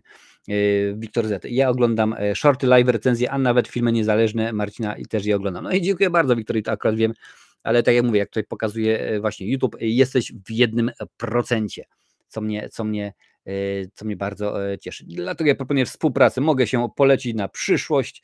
Jakbyś kiedyś stwierdził, że robisz omówienie twórczości Marka Polonii, to pisz cały odcinek napiszę. Dziękuję bardzo. Ranty się dobrze klikają. Tak, rzeczywiście ranty się dobrze klikają. To akurat mnóstwo osób sobie lubi sobie obejrzeć takiego typu materiały, panie i panowie. Słuchajcie, a teraz co mam w planie? Zrobimy w ten sposób, że teraz zrobimy Q&A, bo akurat tak jest w scenariuszu, jakkolwiek by to ładnie albo brzydko nie zabrzmiało. W każdym razie tak jest akurat, panie i panowie, napisane Q&A, a potem sobie rozlosujemy jakieś filmy, bo oczywiście można, panie i panowie, więc jeżeli macie, słuchajcie, jeżeli macie pytania, dawajcie, wbijajcie, teraz jest pora na pytania i tutaj, słuchajcie, mówiłem to nieraz w trakcie odcinków, teraz możecie pytać o wszystko. Nie ma problemu, ja odpowiem na każde pytanie, w miarę oczywiście możliwości. Pamiętajcie, nie ma głupich pytań, są tylko głupie odpowiedzi. W międzyczasie, jak wy tam sobie już będziecie szukać, patrzeć, co rzeczywiście można byłoby ogarnąć, ja znajdę, bo już wcześniej pojawiło się kilka pytań, więc już tutaj wejdę na kartę społeczność i wyświetlę sobie pytania, bo się akurat pod tym już pojawiały pytania. Gdzie to jest? Proszę bardzo, raz, dwa, trzy. Już wam tutaj pokażę, na które pytanie będę odpowiadał, to będzie wtedy najłatwiej. Więc zaczniemy od pytań użytkownika Primal Elf, który rzeczywiście jest chyba na czacie. Proszę bardzo. Twory, domyślam się, że potwory z twoich ulubionych serii filmowych, gdzie były tak złe, że po ich obejrzeniu zrobiło ci się przykro. Wiesz co? Nie tak dawno Primal obejrzałem po raz któryś Koszmar z ulicy Wiązów, ten oryginalny. I może nie to, że mi się zrobiło, że było tak źle, że mi się zrobiło ich żal, ale zauważyłem, że na pewno inaczej go odbieram niż odbierałem go tam wiele lat temu, bo rzeczywiście już nie jest aż tak bardzo straszny Freddy, a potem takie są dziury scenariuszowe, że rzeczywiście jest źle. Wiesz co, z moich ulubionych serii nie mam. Na pewno Potworasy z Władcy Lalek po prostu to było aż tak złe w pewnym momencie, że aż tego się nie dało się oglądać. Więc to jest tak, ale żeby powiedzieć, o mój ulubiony, no nie bardzo, bo moim ulubionym oczywiście jest Freddy. No a powiedzmy, przy okazji 6. części, czyli Freddy nie żyje, mogę powiedzieć, że to aż było tak źle, że aż mi się zrobiło przykro, bo tam wiesz, Freddy grający na joysticku i mówiący, o niezła grafika, nice graphics i tak dalej, czy potem zakładając okulary 3D, bo końcówka była w 3D. Ja do dzisiaj tego nie odżałuję i do dzisiaj będę pamiętał, że Rachel Talalay to jest po prostu osoba, która nie powinna nigdy brać się za reżyserię, bo była beznadziejna w tym aspekcie. Patrzymy dalej. Jak to jest być znaczy recenzentem na YouTube? Dobrze? Czy to jest dobre? W zależności od tego, jak na to popatrzysz, stary. W zależności od tego, jak na to popatrzysz. Jeżeli na przykład z perspektywy mojej rodziny, to jest bardzo źle. Bo oni rzeczywiście nie mają mnie aż tak dużo. Teraz na przykład, że zamiast siedzieć z miśkami, oglądać na przykład jakiegoś tam, wiesz, jakiś film, czy po prostu coś tam robić, no to ja siedzę i mówię z wami, prawda? Wiadomo, że każda recenzja, mówię tak powiedzmy o filmie, to jest powiedzmy około 6 godzin mojego czasu. No bo wiadomo, że trzeba film obejrzeć, trzeba tę recenzję gdzieś tam sobie spokojnie rozpisać, trzeba to nagrać, zmontować, potem jak już jest zmontowane, trzeba to zoptymalizować na YouTubie, zrobić wcześniej oczywiście, zrobić miniaturkę, wymyślić tytuł i tak dalej, więc to około 6 godzin zajmuje. Więc jeżeli pomyślisz na przykład, że w tygodniu są 3 odcinki, czyli poniedziałek, środa i piątek, to masz już 18 godzin, masz odcinek na żywo, gdzie też trzeba oczywiście, to nie jest tak, że ja sobie włączam, ciach, dziękuję, i co dzisiaj mówimy? No nie, to trzeba wiadomo siąść wcześniej, czy tam na przykład na Filmwebie, czy gdzieś indziej, poszukać te informacje, wszystko to jakoś fajnie opakować, żeby to rzeczywiście miało ręce i nogi. Wiadomo, że na przykład informacja o tym, że no nie wiem, powiedzmy, Lucy Lawless kręci kolejny film, niekoniecznie interesuje nas aż tak bardzo, jak na przykład informacja o tym, że Angelina Jolie robi kolejny film, więc trzeba te, powiedzmy, rzeczy posegregować. Dodatkowo oczywiście jeszcze shorty, a każdy short w moim przypadku to jest około 2-3 godziny robienia, więc rzeczywiście z perspektywy mojej rodziny niekoniecznie. Z perspektywy mojej ja kocham kino. Ja jak najbardziej uwielbiam filmy i ze względu na to ja uwielbiam mówić o nich i to nie ma znaczenia, czy mówimy o kinie wysokobudżetowym, czy o kinie amatorskim, niezależnym, czy o serialach, czy o animacjach. Dla mnie to jest wszystko, więc jak najbardziej to ja to jak najbardziej lubię. A z perspektywy YouTube'owej, wiesz, jeżeli nagle wymyślasz, że będziesz mówił o tym filmie na przykład i stwierdzasz, ok, jest super, poświęcasz tam 6 godzin, robisz to i nagle film dostaje 50-60 wyświetleń, to jest takie, no to nie jest miłe, prawda? Wiadomo, że gro z tych filmów akurat w przypadku recenzji, no to one zostaną później po latach, że tak powiem, będą miały dużo więcej wyświetleń, bo tak to jest, że właśnie na początku ktoś wyszuka raz, dwa, trzy, a jak na przykład popatrzę nawet na stary kanał, no to tam są materiały, które mają mnóstwo, naprawdę mnóstwo wyświetleń, a na początku nie radziły sobie tak dobrze. A czasami jest rzeczywiście wręcz przeciwnie.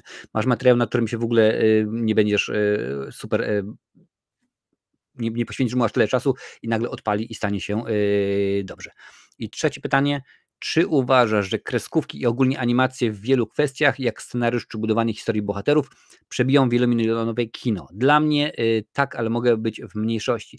Wiesz co, tak jak mówiłem wcześniej, dla mnie nie ma znaczenia, jaka jest formuła, ale zgadza się, no, dużo mniejsze nakłady są potrzebne na animacje. Nie zawsze, bo oczywiście mamy animacje, które kosztują duże pieniądze, ale ogólnie można je zrobić w miarę, powiedzmy, wszystko jest, no, jeżeli wyjmiemy aspekt technologiczny, pod kontrolą, więc rzeczywiście tak to jakoś jest.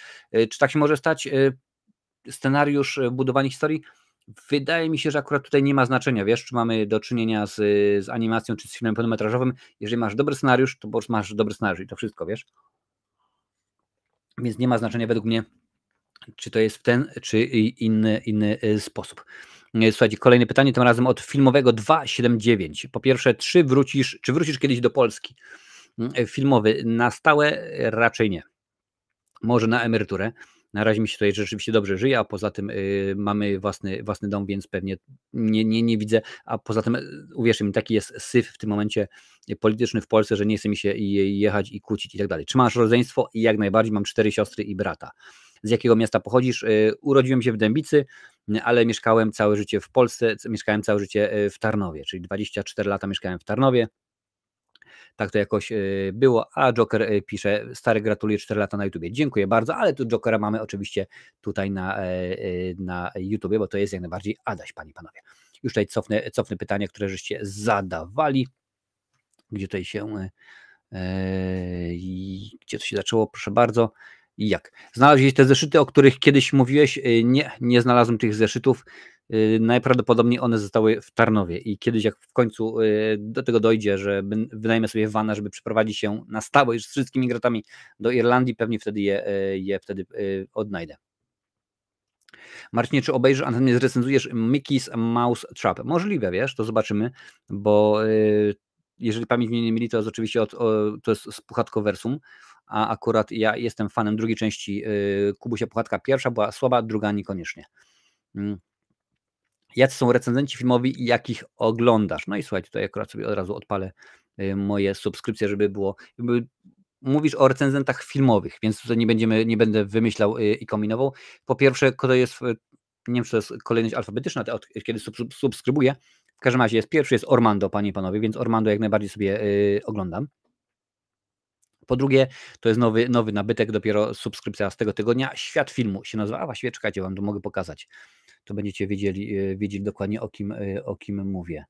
Proszę bardzo, ciach. Więc przede wszystkim Ormando, proszę bardzo. Ormando jest tutaj, bo oczywiście, że jest. Świat Filmu tutaj jest. Co prawda mam tutaj kanał Zero, ale tam nie oglądam recenzji filmowych, bo tam recenzje są Tomasza Raczka, a to po prostu jest dokładnie. Halfish, czyli Marcin. Pewnie, że tak, bo oglądam, bo muszę, bo lubię, bo chcę. Muszę? Nie muszę, ale chcę. Galeria Horroru, panie i panowie. No oczywiście, że oglądam materiały Rafała. Ja mam taki motyw, że staram się nie komentować, albo inaczej mało komentuję. Nawet ostatnio byłem u Borsuka kilka razy na live'ie i też zacząłem komentować. O, stary, tutaj oglądasz? Ja mówię, no, oglądam od dawna, ale na przykład jak coś robię, no to lubię sobie słuchać i to akurat śmiga i niekoniecznie komentuję. Proszę bardzo, panie i panowie, tutaj kolejny jest konglomerat podcastowy, czyli moje ulubione ostatnio formy długie, bardzo długie i to jest rzeczywiście świetna sprawa. Brody z kosmosu, panie i panowie, czyli Julian, bo oczywiście, że musi być Julian. Dalej lecimy. Jakby nie patrzeć. Jakby nie patrzeć, to akurat to jest wszystko i nic, wszystkiego po trochu. Proszę bardzo, lubię komiksy. Wiem, że to oczywiście głównie o komiksach, no oczywiście, że tak, no ale jak najbardziej też jest to, powiedzmy, w pewien sposób filmowo. Michu Szczepański nie tworzy, panie i panowie, ostatnimi czasy. Jakoś tak wyszło, że teraz Michu ma oczywiście troszeczkę inne rzeczy na głowie. No skoro tak akurat ma, to akurat nie będę się wcinał. Wiadomo, że tak ma, tak jest, no to co tu dużo mówić. Wróci do filmów, to będziemy jak najbardziej gadać. Ponarzekajmy o filmach. Oczywiście, że tak, czyli kolejna osoba, którą znacie, chociażby z pierwszego quizu charytatywnego świątecznego. Co tutaj dalej? W słabym kinie. W słabym kinie też sobie lubię sobie obejrzeć, a czemu by nie? A kto mi zabroni? Proszę bardzo. Tutaj, jak mówiłem, popkulturowo to jest kanał Michała, który za czas jakiś się u nas pojawi. Wiadomo, że o Batmanie głównie, no ale to jak najbardziej też jest. Dopiero co pytaliście o OMB. No pewnie, że tak. OMB musi być jak najbardziej, bo innej opcji nie widzę. Patrzymy. Ramblin' Rob to jest akurat facet, który współpracował ze mną przy okazji Predatora i przy Dzieciaku. To jest aktor głosowy, o tak można powiedzieć, ale akurat robi recenzję nie tyle filmów, jak tutaj widzicie, ale mówi sobie głównie o komiksach, więc tutaj jak najbardziej jest popkulturalna ściana, też oglądam, kino i inne odłamy popkultury widziane naszymi oczami. Więc to może być. Kto tutaj jeszcze? Tylko kino? Nie, to jest akurat dystrybutor. Sobie gadam, panie i panowie, więc też jest troszeczkę o filmach, recenzje, ciekawostki, podcasty, więc też tutaj jest. Kogo mam dalej? O składaniu kloca? No to akurat jest różnie z tym wszystkim. Co tutaj mamy dalej? Sceny po napisach to jest akurat, to są głównie shorty, ale też jak najbardziej cały czas jest filmowo, panie i panowie. Mówiąc inaczej to już nie jest za bardzo o filmach.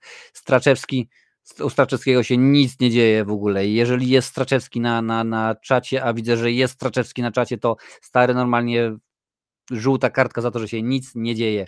Nic się nie dzieje u ciebie. Mówi maniak, panie i panowie, mówi maniak, czyli to jest akurat materiały kiedyś i dziś. Więc to jest jak najbardziej tutaj.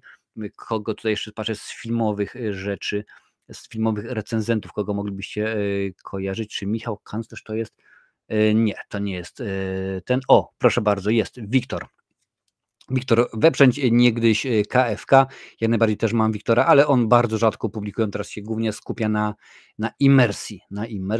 Na portalu Imersja. Kino w tubce. Proszę bardzo, jak najbardziej tutaj również jest. Chociaż tutaj też, jak mówiłem wcześniej, różnie jest z tymi materiałami publikowanymi cały czas. Jak widzicie, ostatni materiał 2 lata temu, więc też jest słabo. Dalej, prosto z kadru, widzicie, język filmu, no to Szymon. Co prawda Szymon akurat głównie nie recenzja, on troszeczkę inaczej to robi, on inaczej podchodzi do tematu, bardziej od strony technicznej, ale jak najbardziej Szymon również jest oglądany. Kino Rozmowa, Marcin Radomski, panie i panowie. Lincoln, aczkolwiek Lincoln już nie tworzy żadnych rzeczy.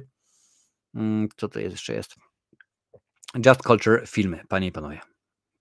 To są wszystkie kanały, które oglądam i to nie jest też, muszę wam powiedzieć, tak, to nie jest nagle tak, że wszystkie materiały oglądam. No niestety nie ma czasu, no bo w tym momencie przeczytałem wam 20 kanałów? Chyba tak, mniej więcej 20 kanałów, więc kiedy bym miał, powiedzmy, umówmy się, każdy wypuszcza z nich materiał raz w tygodniu i obejrzeć 20, ciężko byłoby.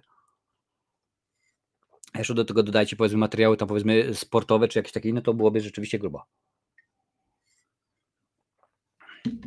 A wspomniany Straczewski, czyli Oliwier, czyli Marcinie, tylko na chwilkę najlepszego, dużo dobrych filmów i czekamy na więcej bluzganych recenzji, pozdro.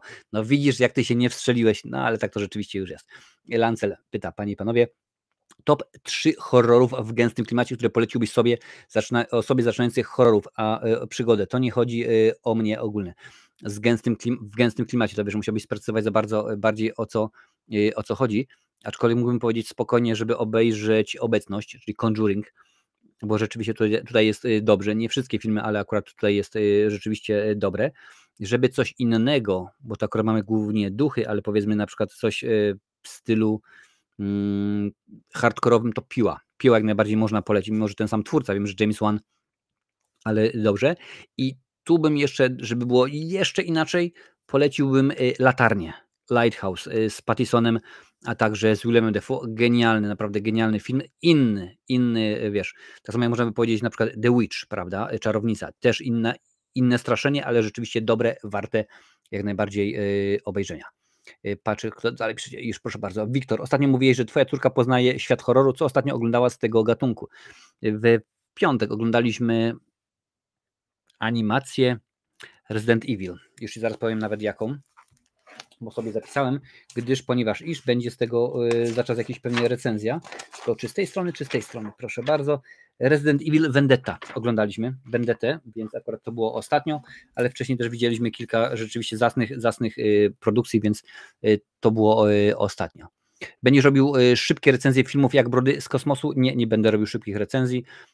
Motyw jest taki, że no niespecjalnie to się przyjmuje. Może inaczej, może kiedyś spróbuję, pewnie, że tak, skoro robiłem przecież filmowy codziennik przez miesiąc i miałem z tego materiał, więc zobaczymy, ale ja akurat mam taką sytuację, że Julian robi szybko, ja akurat robię shorty, co prawda są bardziej popkulturowe, bardziej informacje, ciekawostki z planów filmowych, wiesz, jak to się stało, że James Cameron za Titanica zarobił 300 milionów i tak dalej, ale na razie nie planuję. Kinga, hejka, dawno mi tu nie było, cześć, ale lepiej późno wróci niż wcale, wszystkiego najlepszego. Dziękuję bardzo, lepiej późno niż później, pewnie, że tak. Wiktor Z. Czy będzie się można uśmiechnąć, bo film, do którego pisałem scenariusz w październiku, idzie na konkurs, potem będzie na YouTubie, czy jak wyślę Ci link, napiszesz reckę w komentarzach. Możesz podesłać pewnie, nie gwarantuję, że w komentarzach, bo może tego być dużo, ale po prostu może napiszę Ci prywatnie, także jak najbardziej. Jarek lubi kreskówki, no ja też lubię, jeżeli jest film dobry, ciekawy, interesujący, to dla mnie naprawdę forma nie ma znaczenia. Ja oglądałem stop motion, który był powiedzmy ok, a też rzeczywiście jest czasami tak, że oglądasz animację, no i jest dużo ciekawiej. Cześć Jurku, witam Cię bardzo serdecznie. Julian, tak, Julian jest akurat wszędzie, fajnie, że się w końcu ktoś, że tak powiem, z naszej grupy przebija, wiesz, powoli, że rzeczywiście może w końcu wypchniemy tego Tomasza Raczka, że już nie będzie pokazywany, bo to tak naprawdę śmiechu warte. Michu wrócił, jest nowy materiał, proszę bardzo, i mi się nie wyświetliło, no to widzisz, muszę sprawdzić, zobaczyć, gdzie to jest, co to jest, proszę bardzo, bo zawsze jak to się wyświetla, jak są nowe materiały, to one w tym momencie mają taką fajną kropę, ale to widzę, że przy Michu nie ma. No sobie sprawdzę później, ale dzięki za info, Wiktor. Już patrzę. To jeszcze z polecaj, mogę Ci polecić kanał Bez Schematu, też super filmowy, popkulturowy content. Jak już obczajasz Krzysztofa M. Maja, to obczaj też ten kanał. No to sobie zapiszę przy okazji. Słuchajcie, pewnie, że tak. Za chwilę będę w ogóle Was pytał o pewne rzeczy, ale to akurat bez schematu. Chyba też mi się to przebiło. Dobra. Patrzę, tutaj dalej piszecie. Ja też dam polecajkę. Uknek, niestety nieaktywny i YouTube mu filmy pousuwał za prawa autorskie. Aha, no to widzisz, to szkoda. Skąd ta nazwa? Nazwa kanału? No, według wytycznych YouTube'a nazwa kanału tak naprawdę nie ma znaczenia w większości przypadków, zaraz powiem dlaczego, ale powinna się kojarzyć z Tobą, czyli powiedzmy ze mną i z tym, co się dzieje na Twoim kanale. No więc Marcinowe recenzje to było chyba w miarę logiczne. Niekoniecznie mówię, że najlepsze, ale logiczne. Czemu nazwa kanału nie ma znaczenia? Bo dopóki, powiedzmy, jeżeli Twój kanał się nie nazywa użytkownik 358465512 CDF, no to jest w porządku, bo chodzi o to, że załóżmy na przykład filmowy, obejrzysz jakiś mój materiał i na przykład powiesz kumplowi, ty, widziałem fajny materiał u Marcinowej recenzji, obejrzyj sobie, nazywa się Godzilla Zero, rewelacja, fajnie mówi. No to jest w porządku, a jeżeli na przykład miałbyś powiedzieć, ty, widziałem fajny materiał o Godzilli na kanale użytkownik 23584FGC, no trochę rzeczywiście słabo, więc tak naprawdę nazwa kanału nie ma dużego znaczenia, no wiadomo, że jak ja bym sobie nazwał jakoś beznadziejnie, głupio, wulgarnie, no to wtedy ma znaczenie, ale tak naprawdę wiesz, to też przyciąga, bo nie jest to najlepsza nazwa, to nie czarujmy się, ale wiele osób nawet na tym tylko zapamiętuje tę nazwę, ponieważ ona jest chwytliwa, ona jest dziwna, ona jest rozpoznawalna i nieraz dostaje na przykład tam coś powiedzmy, no, coś opublikuje to o Marcinowe recenzje, jasne, bardziej Marcinowe pieprzenie. ale komuś to zapadnie, wiesz, tak samo jest jak z reklamami. Nieraz oglądamy w telewizji i mówimy, ale ta reklama jest głupia, ale ona jest bzdurna w ogóle, ale potem ta głupia, bzdurna reklama zapada nam w pamięć i kiedy chcemy w aptece kupić tabletki przeciwbólowe, to mówimy, ty, przecież widziałem tą beznadziejną reklamę, gdzie tam baba coś tam mówiła do chłopa i w ogóle i zapada. I właśnie to jest jak najbardziej o to chodzi. Wiktor, jak piszesz scenariusz, to na czym się głównie skupiasz? Aby przedstawić fabułę, dobre postacie, na co głównie stawiasz nacisk? Wiesz, na początku jak piszę pierwszą wersję, no to mam zarys jak najbardziej fabuły. Później staram się wymyślić konkretne wersje. Bo postaci tak naprawdę powstają, że tak powiem, w mojej głowie na końcu. Znaczy jest pewien zarys, kto to jest, co on robi i tak dalej. Nie jak się nazywa, bo jak się nazywa, to rzeczywiście wymyślam dopiero na samym końcu. Ostatnia rzecz. Ale rzeczywiście skupiam się głównie na historii, na fabule.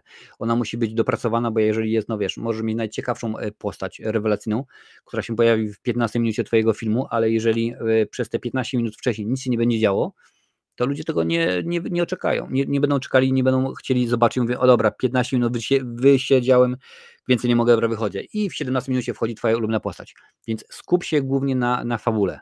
Potem jak już masz dobrą fabułę, to wymyśl postacie, a to jakie jest, powiedzmy, ich tło, jaki jest ich życiorys i tak dalej, to dopiero w kolejnej sprawie. Jeszcze sfilmowani i horror show.pl. Ja mam horror show, czy nie mam horror show? Czekaj, aż to sprawdzę. Sfilmowanych nie oglądam już. O horror show.pl. Czemu się nie wyświetla? Proszę bardzo, horror show.pl.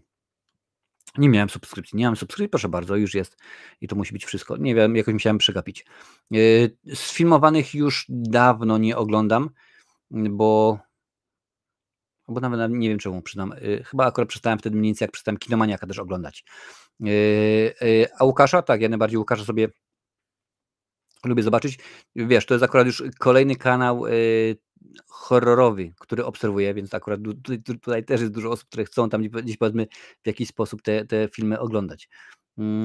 Czy oglądałem film, że mucha nie siada? Nie kojarzę. Musiałbyś powiedzieć o czym albo jaki jest tytuł anglojęzyczny. To już przebijam sobie. Tak samo na Instagramie, czy tam na Facebooku, Twitchu, czy na LinkedIn, gdzie oglądacie, dajcie znać.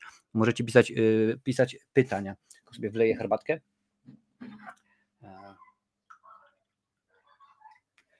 Już słyszę, że moje miśki się śmieją. Nie widzicie? Nie wiem, czy widzicie, ale podkładka ma Predatora. Czy kiedyś na kanał wrzucić taki funny moment, jakie wpadki podczas nagrywania itp., przejęzyczenia, pomyłki? Nie zrobię tego, ponieważ wszystko to ląduje w koszu. Po tym, jak materiał jest zmontowany, to wszystko ląduje w koszu. Miałem jakiś nawet taki pomysł, żeby zrobić specjalnie dodatkowo odcinek z tym, to bardziej musiałem pewnie pytać się Lincolna, ale domyślam się, że Lincoln też te rzeczy wszystkie wywala, więc ciężko powiedzieć. A ostatnimi czasy, i to jest właśnie rzecz, która się zmieniła, zmieniłem sposób nagrywania recenzji. Pewnie zauważyliście, że był taki moment, że dużo wrzucałem różnego rodzaju wstawek śmiesznych, jakichś komentarzy, tam powiedzmy Ferdek Kiepski się śmiał, nie Ferdek,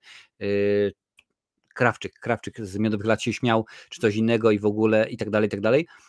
Teraz zrobiłem w ten sposób, bo to akurat co jakiś czas próbuję, bo rzeczywiście jedna się rzecz udaje, inna nie, no więc trzeba próbować, że włączam kamerę, włączam nagrywanie i mówię o filmie. I mówię o filmie cały czas nieprzerwanie. Czasami to jest 10 minut, czasami to jest 20 minut. Zdarzają się materiały dłuższe i nie są one przerywane niczym. Żadnych zwiastunów nie wrzucam, nie ma żadnych efektów, po prostu mówię. I kiedy jest koniec recenzji, dziękuję bardzo, wyłączam i taki materiał niepocięty wrzucam bezpośrednio na YouTube'a. To skutkuje tym tak naprawdę, że jest dużo większa retencja. O, tak powinienem rzec. To pytaliście mnie bodajże zeszłym razem, na czym się chcę skupić teraz. No właśnie to chodziło o retencję, o to, żeby dużo dłużej było oglądane. I biorąc pod uwagę, że głównie, przynajmniej tak powinno być według YouTube'a, moja docelowa grupa to są, skoro ja mam 45 lat, to są osoby w wieku 40-50, to tak się do mnie daje 40 do 55 lat, 5 lat. To jest główna docelowa. Wiadomo, że nie jedyna, bo mnóstwo młodszych, też trochę starszych osób ogląda, ale akurat widać, że im to odpowiada, bo to jest wolniejszy, Wolniejszy montaż jest, troszeczkę wolniej to się wszystko dzieje, więc rzeczywiście jest tak troszeczkę inaczej. Więc jak najbardziej tak to jest. No i tych materiałów siłą rzeczy nie ma, bo nawet jeżeli są jakieś przejęzyczenia, to je zostawiam. Ja je zostawiam specjalnie, celowo. Nieraz nawet sam specjalnie wrzucę błąd. Ostatnio robiłem materiał o Jamesie Earlu Jonesie. Zmarł niestety, wiadomo, między innymi głos Vadera i tak dalej. Wiem, że powinien powiedzieć Vadera, ale specjalnie akurat jak robiłem shorta, to powiedziałem, że grał Darta Vadera. Tak twardo Vadera, nie Vadera, bo wiedziałem, że jak tak zrobię, to osoby będą w materiale komentowały, o, Vadera napisał, powiedział. No i rzeczywiście tak też było, że Vadera i że komentowali to, no ale to akurat jest celowo. Hype Train, pociąg do popkultury kanał. No widzisz, też muszę sobie zapisać. Ja lubię sobie akurat takie rzeczy sprawdzać. Hype Train. Coś mi tutaj to brzęczy. Nie wiem, czy czasem już kiedyś nie mówiliście mi o tym. Pociąg do popkultury. Dobra. Najlepsze seriale kreskówkowe Batman i Marvel. No proszę bardzo. Każdy z was robi... czekaj, bo mi się tutaj nie wyświetlą. No dawaj. O, gdzie to jest? Każdy z was robi recenzję w swoim stylu. No tak to rzeczywiście jest. No każdy ma swój styl, wiesz, no. Nie ma co robić tak, że nagle będziesz kopiować. Ormando, 10 złotych. Wszystkiego najlepszego, czerwone serce. Dziękuję bardzo, czerwone serce. Żółwik, piąteczka, dziękuję bardzo Ormando za donate. Widzisz, przegapiłeś, bo dopiero co o tobie mówiłem, nawet pokazywałem twój kanał, ale dziękuję bardzo, fajnie, że jesteś. Ormando, panie, pan to jest gentleman, który z nami był wiele razy już w odcinkach na żywo. Ja u niego byłem kilka razy, także cały czas tutaj coś się dzieje. Ale wracając do twojego pytania, Adaś, no każdy, wiesz, kopiowanie byłoby bez sensu, tak, no bo rzeczywiście nie ma co. Ja nieraz, to zwłaszcza na Twitterze, dużo ludzi wrzuca materiały na zasadzie, powiedzmy, umówmy się, niech będzie miniaturka Ormando i miniaturka, powiedzmy, moja. I patrz, takie same, tylko zmienili coś. Tak naprawdę dzieje się, wielu jest twórców, którzy na przykład zżynają z zachodu coś. Ostatnio nawet było, chyba nawet właśnie Ormando wrzucił na Twitterze zwiastun do jakiegoś filmu i po prostu z dwóch różnych kanałów była ta sama miniaturka, tylko odwrócona. W jednej była, powiedzmy, normalnie, a w drugiej było prawo na lewo. I rzeczywiście tak się dzieje. Ale no każdy ma swój styl i każdy na inne rzeczy zwraca uwagę, co nie? Także to jest normalna sprawa. Chodzi mi o to, że są lepsze nazwy, na przykład właśnie Brody z kosmosu. No wiesz, Broda z kosmosu, jeżeli chodzi o recenzje filmowe, no to taka sama super nazwa jak Marcinowe recenzje. Nie, także może być. Dobra, patrzę dalej, tutaj piszecie. Marcinowie pieprzenie, jak już wrzucisz filmy ze swoimi wpadkami podczas kręcenia, takie fajne momenty, to byłoby tytuł jak złoto. No, byłoby genialne, naprawdę genialne. Pozdrawiam kolego, cześć, pozdrawiamy, cześć, dzięki Sebastian, w ogóle daj znać, która teraz jest w Kanadzie, bo w Irlandii jest 20:21, więc w Polsce jest 21:21, a jak tam w Kanadzie? Pewnie wczesne popołudnie w Kanadzie. A propos reklam, jakaś twoja ulubiona reklama, cykl reklam, o ile taki masz? Pamiętam, że dawno temu kabaret Mumio, to były chyba reklamy Plusa. One były właśnie oparte na takim humorze absurdalnym, to było rzeczywiście dobre, bardzo fajne, podobało mi się to, lubiłem rzeczywiście oglądać. Ciężko powiedzieć, bo ja tak naprawdę w tym, nie wiem, kwartale, no i tak będzie, to włączam telewizor głównie po to, żeby zobaczyć wabank 1 z 10, ewentualnie jakiś mecz czy wydarzenie sportowe i to wszystko, no nie pamiętam, naprawdę nie mam pamiętnika, kiedy jakiś film albo serial obejrzałem w telewizji, jeżeli już coś, to albo po prostu w kinie, albo streaming, albo ewentualnie jakieś takie platformy, więc tutaj to mi ciężko powiedzieć. Ile zostało filmów ci do zebrania, aby było live z pokazywania ich? Powiedziałem wam, że będzie live na 4000, ostatnio brakowało gdzieś koło 300, prawda, jak pytaliście się, to obstawiam, że jeszcze jest koło 100. Rzeczywiście będzie, no to trochę potrwa, bo jak tutaj widzicie, no nie widzicie, bo tylko widzicie telewizor za mną i ten stos animacji filmów Disneya, tutaj powstanie właśnie nowa szafka i półka na płyty. Będę robił tak samo zresztą jak tą, którą robiłem za sobą, bo akurat w tym tygodniu skończył mi się remont. Między innymi dlatego nie było we środę kolejnej recenzji kultowych horrorów, bo miałem w domu hydraulika, który wymieniał kaloryfery, więc nie miałem nawet możliwości dojść do komputera, żeby cokolwiek zrobić. Dziękuję bardzo Ormando jeszcze raz za 100 lat sola, niechaj żyje nam, fajniejesz. Który z scenobitów w całej serii Hellraisera najlepiej wygląda, nie licząc Pinheada? No to słuchaj, nie będę oryginalny grawarzu, cześć, witam cię bardzo serdecznie, powiem, że Cammerhead. Czemu? Ponieważ z Kenem Carpenterem utrzymuję cały czas, który wcielił się w rolę w rolę Kamerheada, utrzymuje cały czas kontakt, no i rzeczywiście bardzo fajna była z nim rozmowa, więc powiem akurat, że on. Aczkolwiek też nowy Pinhead mi się w miarę podobał. Czeka na Sonika 3. Tak, oglądaliśmy zwiastun w tym tygodniu z Wiktorem i już jest bardzo zainteresowany tym, ażeby sobie go jak najbardziej obejrzeć, więc pewnie pójdziemy sobie do kina, już tylko będzie, to chyba jest 20 grudzień, tak mi się wydaje. Sonic ma być w Irlandii przynajmniej. Dobry film powinien zaczynać się dynamiczną akcją, chwila naświetlenia fabuły i znowu akcja i żadnego zbędnego zamulania. Pewnie, że tak. Czy czekam na film Minecraft? Nie jestem osobą, która rzeczywiście jakoś tam super bardzo się Minecraftem interesuje. Bardziej moje dzieciaki i to oczywiście ze względu na nich pójdę obejrzeć film, ale to będzie na przykład tak samo jak przy okazji World of Warcraft, czy chociażby FNAF-a, że pójdziemy, obejrzymy, no ale pewnie oni wyłapią dużo więcej smaczków niż ja, bo rzeczywiście tak to jest. Dlaczego w tle nie ma Boba? Z tego samego powodu, dla którego zniknęły bluzgają albo znikają bluzgane recenzje. Po prostu, żeby nie straszył YouTube'a, bo nie wiem, czy wiecie, ale YouTube w trakcie, powiedzmy, tam materiału ściąga z niego około 5 milionów sygnałów. Co to oznacza? To nie to, że na przykład napisane z tyłu świętujemy 4 lata na YouTube. Nie. On nagle też sprawdza, jaki jest uśmiech, wyraz mojej twarzy. Czy ja się śmieję, czy ja jestem smutny. Czy ja przeklinam, czy ja mówię rzeczy poprawne. Czy ja mieszam rękami, czy nie. On sprawdza, co jest tutaj, czy rzeczywiście to jest. Co ja mam na koszulce i tak dalej, i tak dalej. I wszelkiego takiego rodzaju rzeczy staram się usuwać, wiesz? Staram się eliminować powoli. To po pierwsze, a po drugie kurzył się bardzo, więc wylądował w worze na strychu. Aczkolwiek jak byliśmy teraz na Comic-Conie w Dublinie, to spotkaliśmy Briana, czyli twórcę Boba, którego też Bob właśnie ma twarz i tak akurat miał jakieś tam rzeczy, bo on się zajmuje efektami specjalnymi. Jego firma się nazywa Arachnid FX. No i rzeczywiście akurat było, no i mówię, o proszę bardzo, bo byłem z Wiktorem, mówię, popatrz Wiktor, oto kolejna wersja Boba. Także jest, patrzę sobie dalej. Musisz odwinąć Ormando? Pewnie, że musisz odwinąć. I jakbyś teraz na szybko miał z półki wziąć jakiś film na DVD z półki, to jaki byś wziął?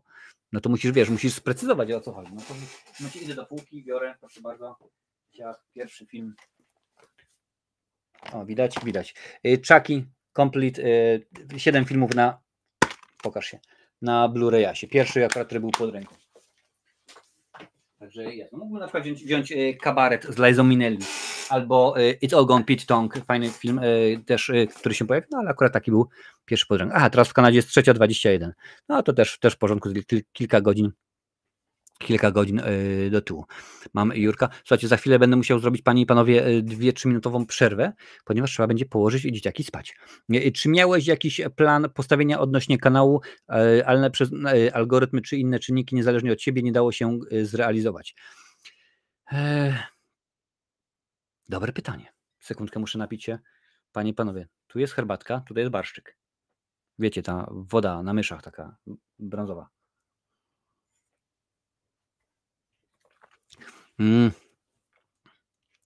Jurku, powiem ci, nad tym pytaniem się muszę chwilę zastanowić i to będzie idealny moment, dlatego żebym w tym momencie wziął i poszedł położyć Wiktora. W międzyczasie się zastanowię nad pytaniem. Oczywiście nie zostawię was samych, bo dobrze wiecie, że życie nie lubi próżni.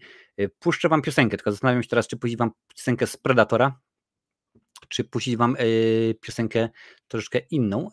A ponieważ Predator bardzo często już był, więc włączę wam Dead Little Bit Less, zespół nazywa się Dead Little Bit Less, piosenka I'm Sick of You. Więc panie i panowie, za jakieś 2-3 minutki wracam. Muszę tutaj włączyć, że zaraz wracam. Gdzie to jest? Patrzcie, no i też, jest, proszę bardzo, jest. Tutaj sobie śmiga, a was zostawiam na chwilę z piosenką i zaraz, oczywiście, że tak, zaraz wracam.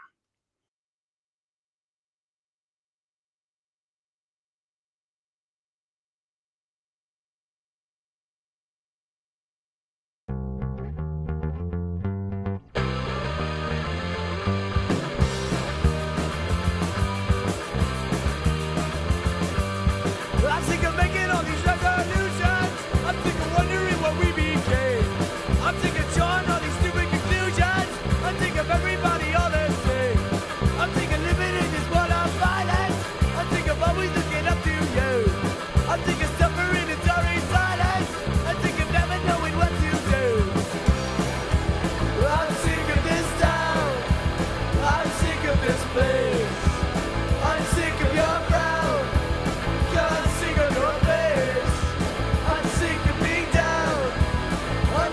the truth. I'm sick of this town, and I'm sick of you.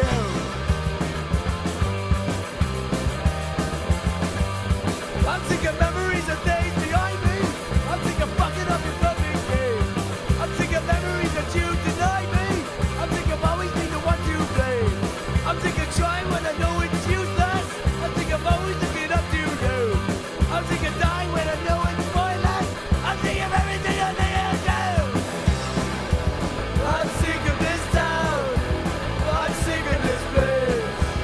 I'm sick of your frown. I'm sick of your face. I'm sick of being down. I'm sick of the truth. I'm sick of this town, and I'm sick of you.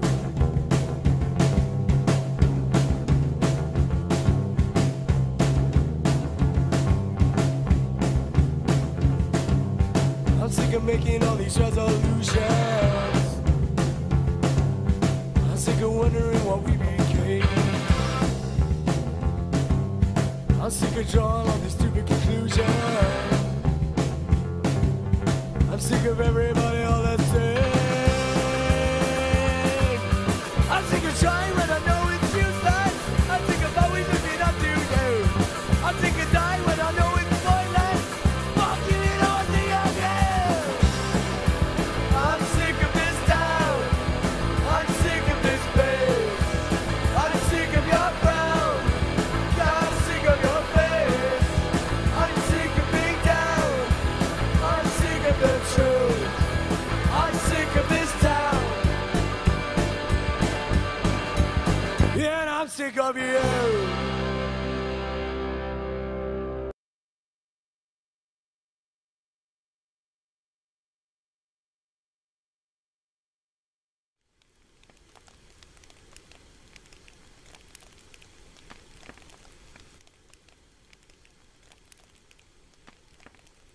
When I was a young fella, my grandfather used to tell us stories about it. Yes. On Krakador.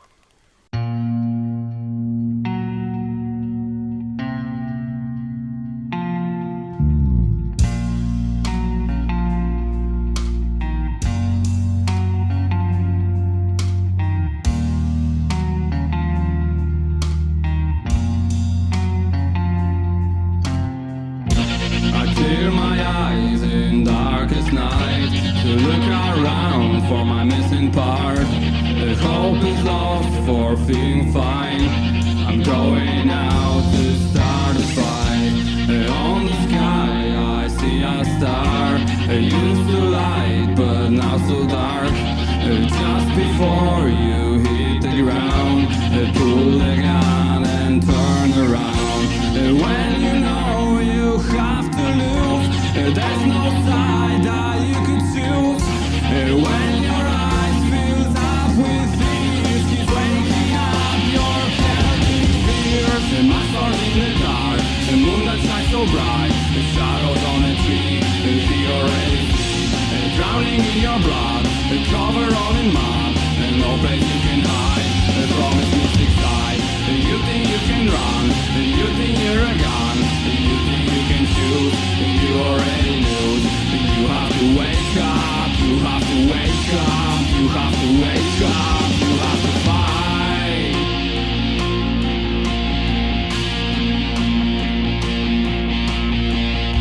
He slaps you like a doll, he wants to see you crawl. He spikes you on the wall, and see your hand go roll.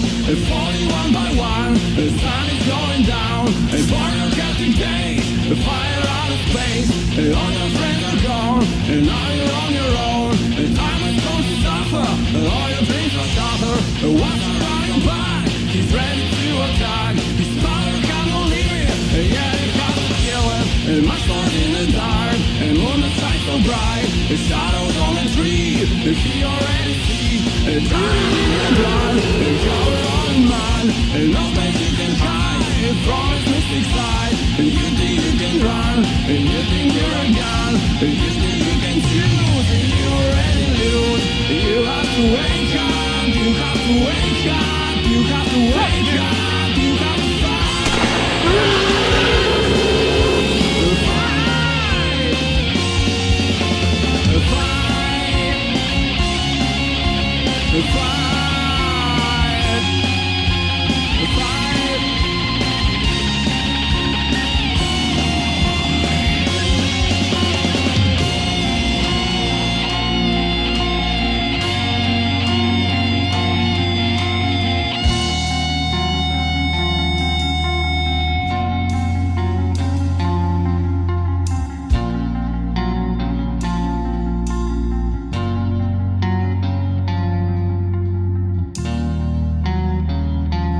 Take it.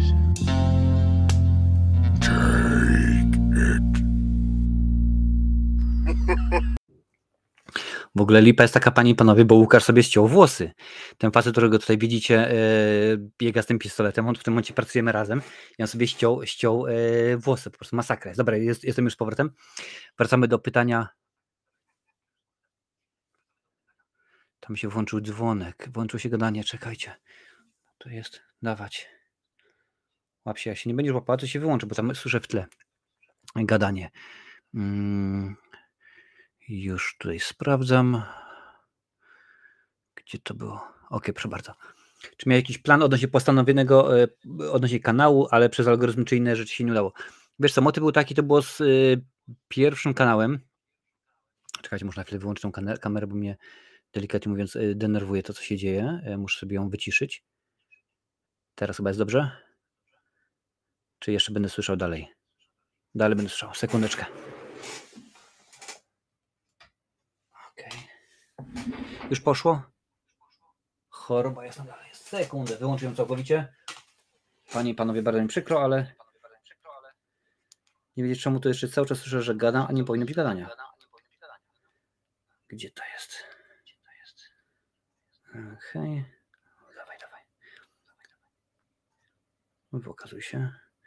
Wyłączone. Dobra. Technologia, sekundkę.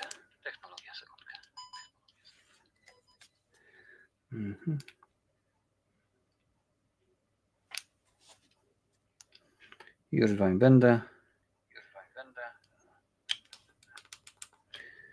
Stary telefon. Bateria siada. Zasilanie.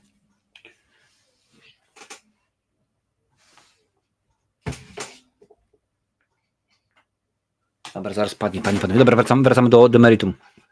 Motyw był taki, że dopóki YouTube był nie było algorytmu, no to mniej więcej fajnie było, bo rzeczywiście zarabiałem na YouTube całkiem fajne pieniądze.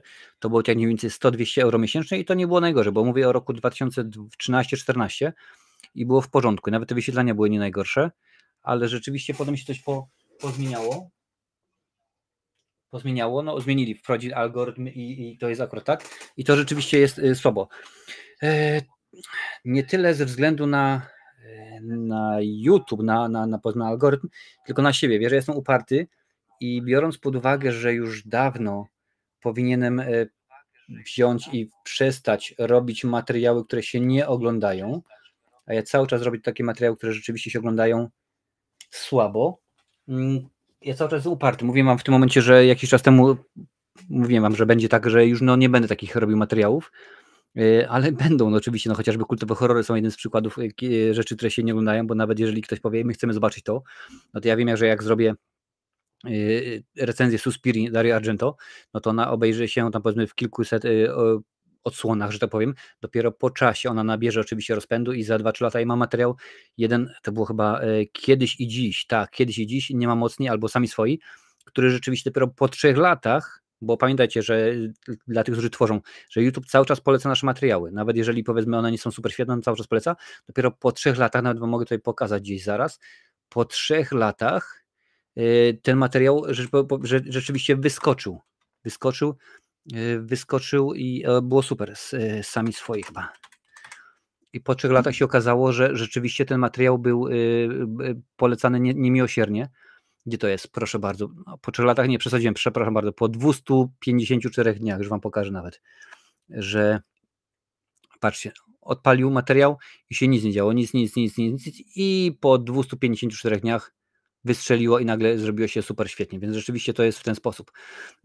To jest mój upór, że ja rzeczywiście stwierdzam, że nie będę cały czas robił takich materiałów, ale teraz już będę robił takie materiały, co może skutkować tym, że no, nie będą one do końca takie, jak mogą się wydawać wam, że się wam nie będą podobały, no ale one po prostu się podobają w większości, więc tak to rzeczywiście jest i to może powiedzieć zablokowało w pewien sposób rozwój kanału i ja, nie algorytm, bo algorytm rzeczywiście, no to jeżeli robisz dobry materiał, to widać przecież ten materiał, który wam pokazywałem przed chwilą, 277 000 wyświetleń, nowych 121 subskrybentów i cały czas tutaj rzeczywiście coś się dzieje, więc to jest jak najbardziej w ten sposób. To prawda, że w Irlandii trawa rośnie cały rok? No oczywiście, że tak, bo tutaj pada cały czas. Tutaj akurat wiesz, ja czekam, naprawdę ostatnie 2 lata były beznadziejne pod względem pogody, bo cały czas pada, tutaj nawet nie ma jak za bardzo skosić tej trawy, bo jest masakra. Czekajcie, herbatka mi się wyszła z kadru. No, widzicie, nawet ta kamera też już pada, no to tą też mogę wyłączyć, bo to akurat baterie już siadają, więc zostaniecie tylko i wyłącznie ze mną jednym takim pięknym jak zawsze. Więc tak to jest. I tak, zgadza się, tutaj cały rok trawa rośnie, bo cały rok pada. Miśka kręcili w Irlandii jak najbardziej, to w trakcie tego okresu, kiedy czas się wróci, kiedy świat się zatrzymał. Tak jest bycie tatą. No widzisz, tak to rzeczywiście jest, no, że trzeba zrobić przerwę i pójść uspać dzieciaka. Gdyby tuba tak sprawnie działała, to na przykład w sprawie odzyskiwania kanałów odwołań od rzekomego łamania praw autorskich, ale niestety tak nie jest. Coraz lepiej jest, wiesz, jest coraz lepiej. No ja mam coraz mniej problemów z tym, bo rzeczywiście nie używam zwiastunów, więc nie mam problemu. Muzykę, którą używam, to jest akurat z serwisu, który polecam jak najbardziej i to jest muzyka darmowa, bo akurat znam faceta, który to tworzy, on się nazywa Nick Nimin i on akurat specjalnie stworzył serwis, gdzie youtuberzy, w ogóle nie tylko youtuberzy, ale streamerzy, nieważne czy nadajesz na Twitchu, czy na TikToku, czy na YouTubie, możesz sobie spokojnie wziąć i za darmo sobie wypożyczyć, wziąć i to musisz oczywiście dać informację, że to jest z tej strony, więc jak najbardziej nie ma problemu. Na starym kanale mi się czasami zdarza, że nagle okaże się, że o proszę bardzo, bo do materiału załóżmy na przykład, pamiętacie, oglądaliśmy dawniej materiały i była taka sytuacja, że no to były akurat materiały dostępne w domenie publicznej, czy tam na przykład miały już tam 60, 70, 80 lat i można było je zobaczyć i na przykład ktoś się teraz pluje, że ja mam prawo do tego, mimo że nie ma, więc w tym momencie ty musisz zgłosić to i tak dalej, to trwa i rzeczywiście to jest nie tyle denerwujące, tylko to jest akurat no, nudne, bo to rzeczywiście trzeba się zgłosić i tak dalej i to potem wiesz, że jesteś w prawie, no a to po prostu jest lipa. Jaka ostatnio zapowiedziana kontynuacja, czy reboot cię zaskoczyły, że aż ucieszyły?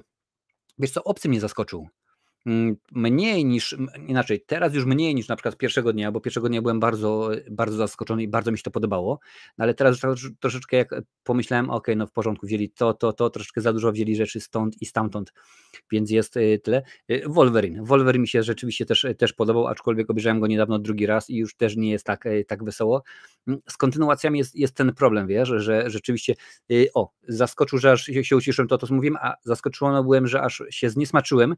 To jest zapowiedź filmu Goonies, że będzie kontynuacja Goonies oraz zapowiedź drugiej części Kosmicznych Jaj. Te akurat dwie rzeczy mnie zniesmaczyły, panie i panowie, akurat to jakoś tak było. Mickey Mouse Club jest gorszy od pierwszego Puchatka, recenzje bez bluzgów się nie obędzie. A widziałeś już? Wiktor, daj znać, czy widziałeś, czy gdzieś już dostępny jest może na jakiejś platformie, a może oni w ogóle wypuścili na VOD, a nie do kin. Także daj znać, jak to jest. Proszę bardzo. Jesteś po 6-minutowej walce z internetem. No to akurat widzisz, mniej więcej tyle, co piosenki trwały. Ja bym sobie muzyczkę z Predatora Marcina dodał na Spotify, ale nie znalazłem jej na tej platformie. Nie ma, wiesz, to jest akurat... Nie, jest. Jest, powiedziałem, że albo Henry, albo ktoś mi podawał. Wiktor, odezwij się do mnie, muszę popatrzeć, bo wiem, że któryś z chłopaków, czy może Lukas dodał, w każdym razie ktoś dodał, nie wiem czy oryginalne, a to może być akurat z Dzieciaka, nie z Predatora. Zobaczę, bo wiem, że jest i oni mnie czasami oznaczają w tych postach. Najlepsze, że rozdawaliśmy koszulki z tego filmu, a ja takiej nie mam. Ale o jakim mówisz? Chyba o Predatorze. A jeżeli, to odezwij się, Ormando. Jeżeli nie masz, to odezwij się, to będziemy coś działać w tym stronie. moje urodziny i akurat urodziny kanału. Proszę bardzo, cześć Paradoks. No to 100 lat nie żyje nam, jak najbardziej. Pamiętajcie, woda na barszczyk.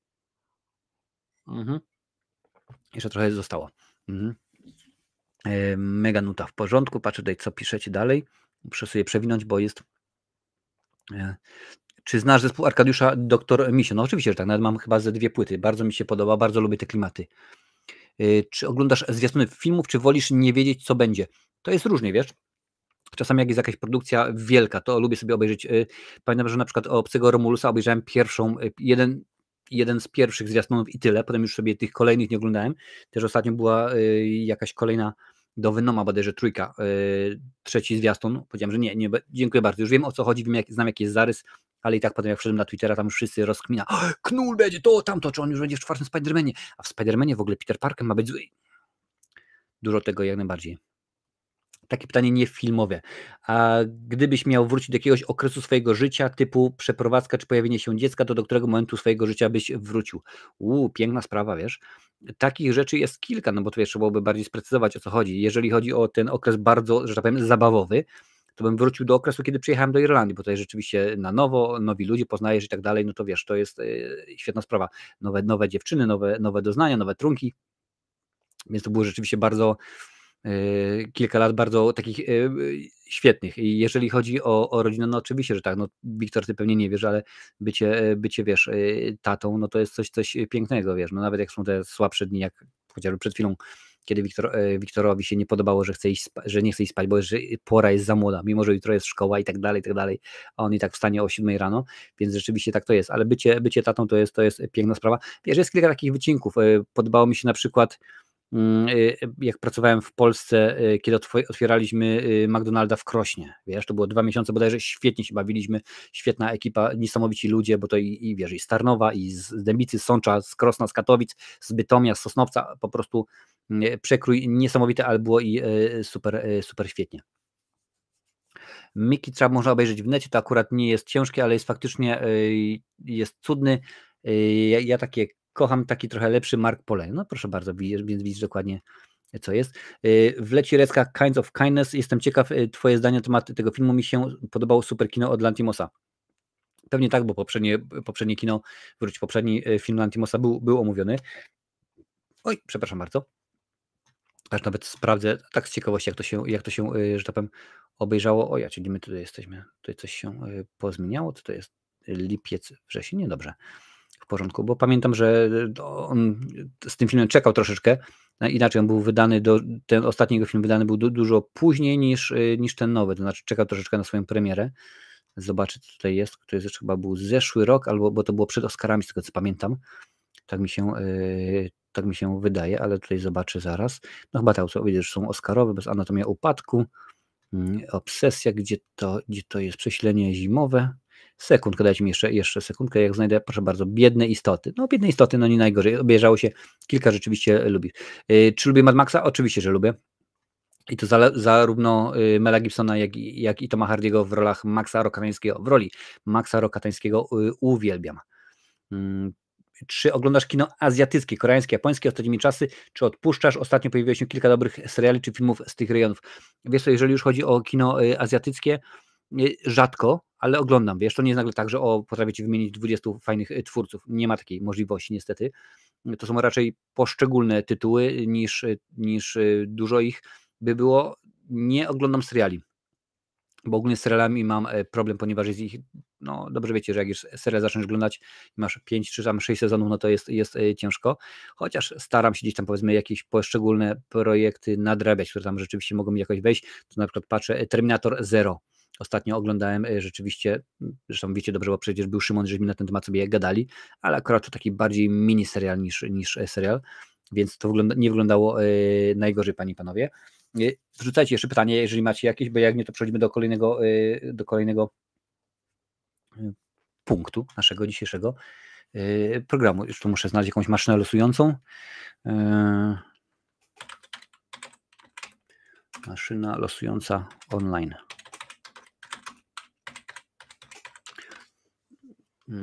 Maszyna losująca, proszę bardzo. Czy taka będzie dobrze? Tak, oczywiście, że tak, jest super. Mam już jakąś maszynę losującą, udało się, tutaj jest. Dobra, także jest w porządku. Ja po 15 minutach biednej istoty wyłączyłem, nie moja estetyka, taka bardziej artystyczna. No tak, ale to wiesz, to już trzeba rzeczywiście sobie... Tak samo jak na przykład robiłem dopiero co recenzję, co było ostatnią recenzją, którą robiłem.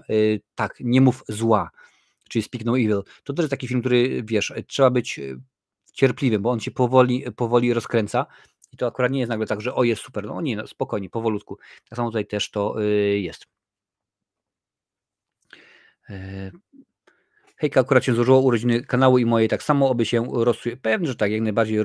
Niech rośnie w siłę, niech stawajmy się jak najbardziej coraz większymi osobami YouTube'owymi, że tak powiem. Piąta strona świata, witam Cię bardzo serdecznie.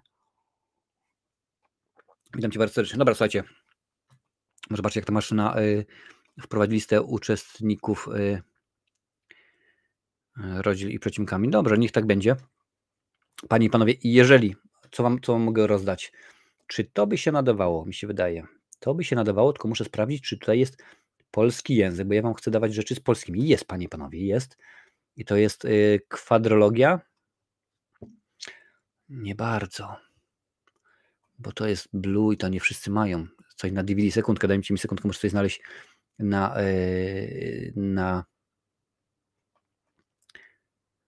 DVD, bo DVD wiadomo, każdy ma, a Blu-ray to jest różnie. O, proszę bardzo. Może być. Panie i panowie, rozdam wam film, który według mnie jest rzeczywiście godnym polecenia, czyli Amator Krzysztofa Kieślowskiego.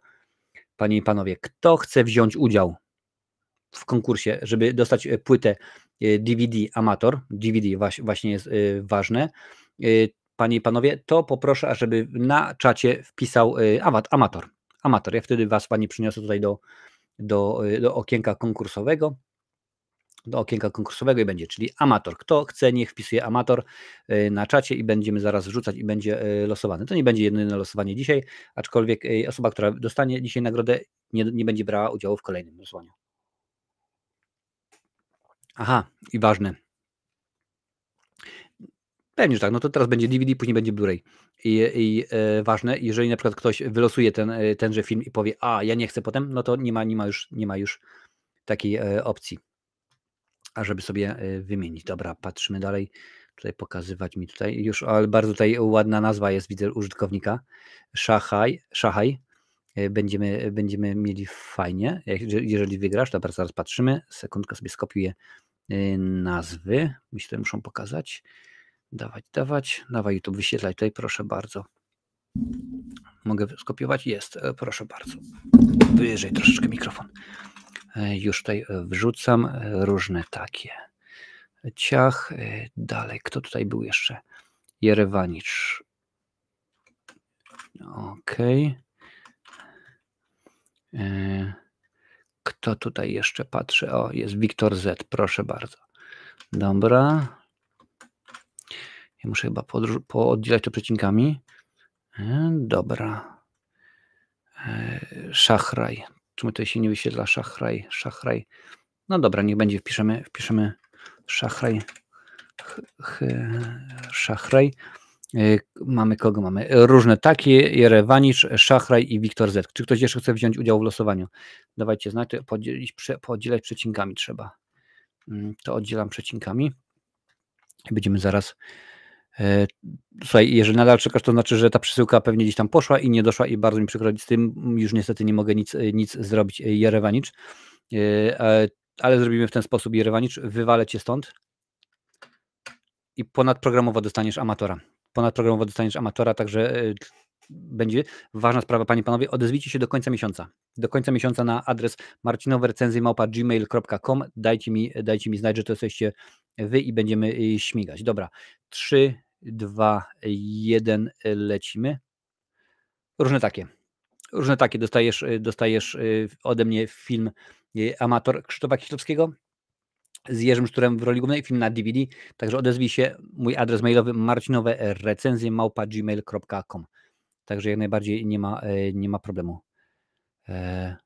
No ale to wiesz, no mówię, Amator Krzysztofa Kieślowskiego. Później zobaczymy. Skoro mówicie, że później byście chcieli coś na Blu-rayasie, to nawet zobaczę, co mam dostępnego, żeby można było na Blu-rayasie ogarnąć. Proszę bardzo, coś fajnego. Co tutaj jest? A czy to jest dostępne?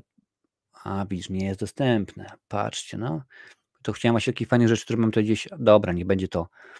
Czy lubicie sci-fi? Jeżeli lubicie kino sci-fi, to mam dla was na Blu-rayasie kwadrologię Robocopa, panie i panowie. Także będzie też do rozdania. Także będzie też do rozdania kwadrologia Robocopa. Tutaj zostawimy. Widzę, że już różne takie. Nie będziesz niestety brał udziału w konkursie, ale jest w porządku. Gdzie jest? Tutaj sobie zapiszę, że różne takie. I Jerewanicz, Panicz, Amator. Dobra, panie i panowie. To mam dla was. Dobra, słuchajcie, teraz przez chwilę poczytamy sobie komentarze. Poczytamy sobie komentarze, bo możemy.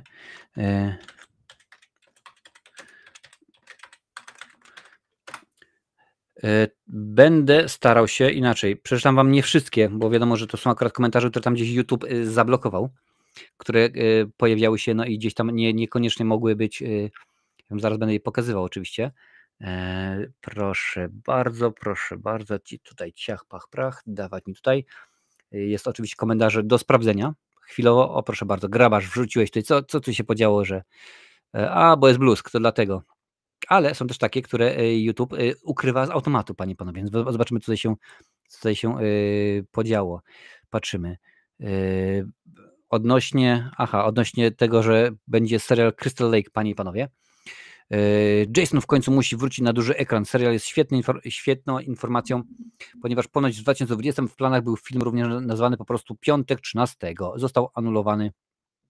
Ciekawe, jak wygląda sprawa o Rutkowskim. Ja to chyba normalny komentarz, pewnie jakiś tam bluzk się pojawiał, więc proszę bardzo, jak ładnie. Informacja o Rutkowskim i Stonodze, że będą walczyli w MMA. 2 debile. Proszę bardzo. Czy Terminator 0 to 0 ściemy? Marian napisał, oglądałem, dupy nie urywa. No, dobrze ci nie urywa, Marianie. Roxana Węgiel, short. Co nas obchodzi ta sukienka i jej sukienki? Ta kobieta i jej sukienki. No, obchodzi ci na tyle, droga Mariolko, że skomentowałaś. Dziękuję bardzo za ten komentarz, bo każdy komentarz sprawia, że algorytm polecę dalej. Short o Heizerze i o tym, że powiedział o królowej życia. Dokładnie, ona niczego nie ukrywała, więc skąd to zdziwienie? Łatwo wylewać pomyje, ale te niewinne aniołki. W ogóle mnie bardzo śmieszy, panie i panowie, to jest odnośnie Dagmary Kaźmierskiej, tam, że wypłynęło, że wszyscy wiedzieli, gówno wszyscy wiedzieli. Ja się niestety o tej kobiecie dowiedziałem dopiero w momencie, kiedy ta afera wypłynęła. Informacja o Kurdej szatan. Kurdej niech na granicę pizzę rozdawać. No proszę bardzo, też bardzo ładnie. Widzicie, tutaj dużo jest z shortów. Jaka celebrytka, kobieta zepsuta i bez moralności. Prawnicy wkroczą i wybielą przeszłość. No. Niech tak będzie. No i kolejna upadła pseudo-celebrytka do paki z resztą bandy. No ale to widać, to naprawdę, jeżeli chodzi o shorty, to tak bardzo często jest. Tutaj informacja odnośnie, że będzie film akcji z Dave'em Bautistą i Jasonem Momoa. Jak widzę tego Momoę, to mi się słabo robi. No wszędzie jest nawet lody wcina w reklamie. No, stary, no ma swoje 5 minut w franku kimono. Panie i panowie, co tutaj jeszcze mamy? Marcin, porycz się ze śmiechu, jeszcze dobrze nie zacząłeś komentować, a ja już się śmieję. No widzisz, no coś takiego jest, poryczysz się. Patrzymy, Dagmara Kaźmierska. Po co tyle gadania o tej mamie? Żenada. Rzeczywiście im wdecha się poprzewracało. No proszę bardzo. Królowa Ówna, proszę bardzo, tak bardzo ładnie. Tutaj, jakie piękne. Celebryci, patologia. To nawet nie wiem, co napisane, nie będę czytał. Oszust, szkaluje burdel mamy jak berety.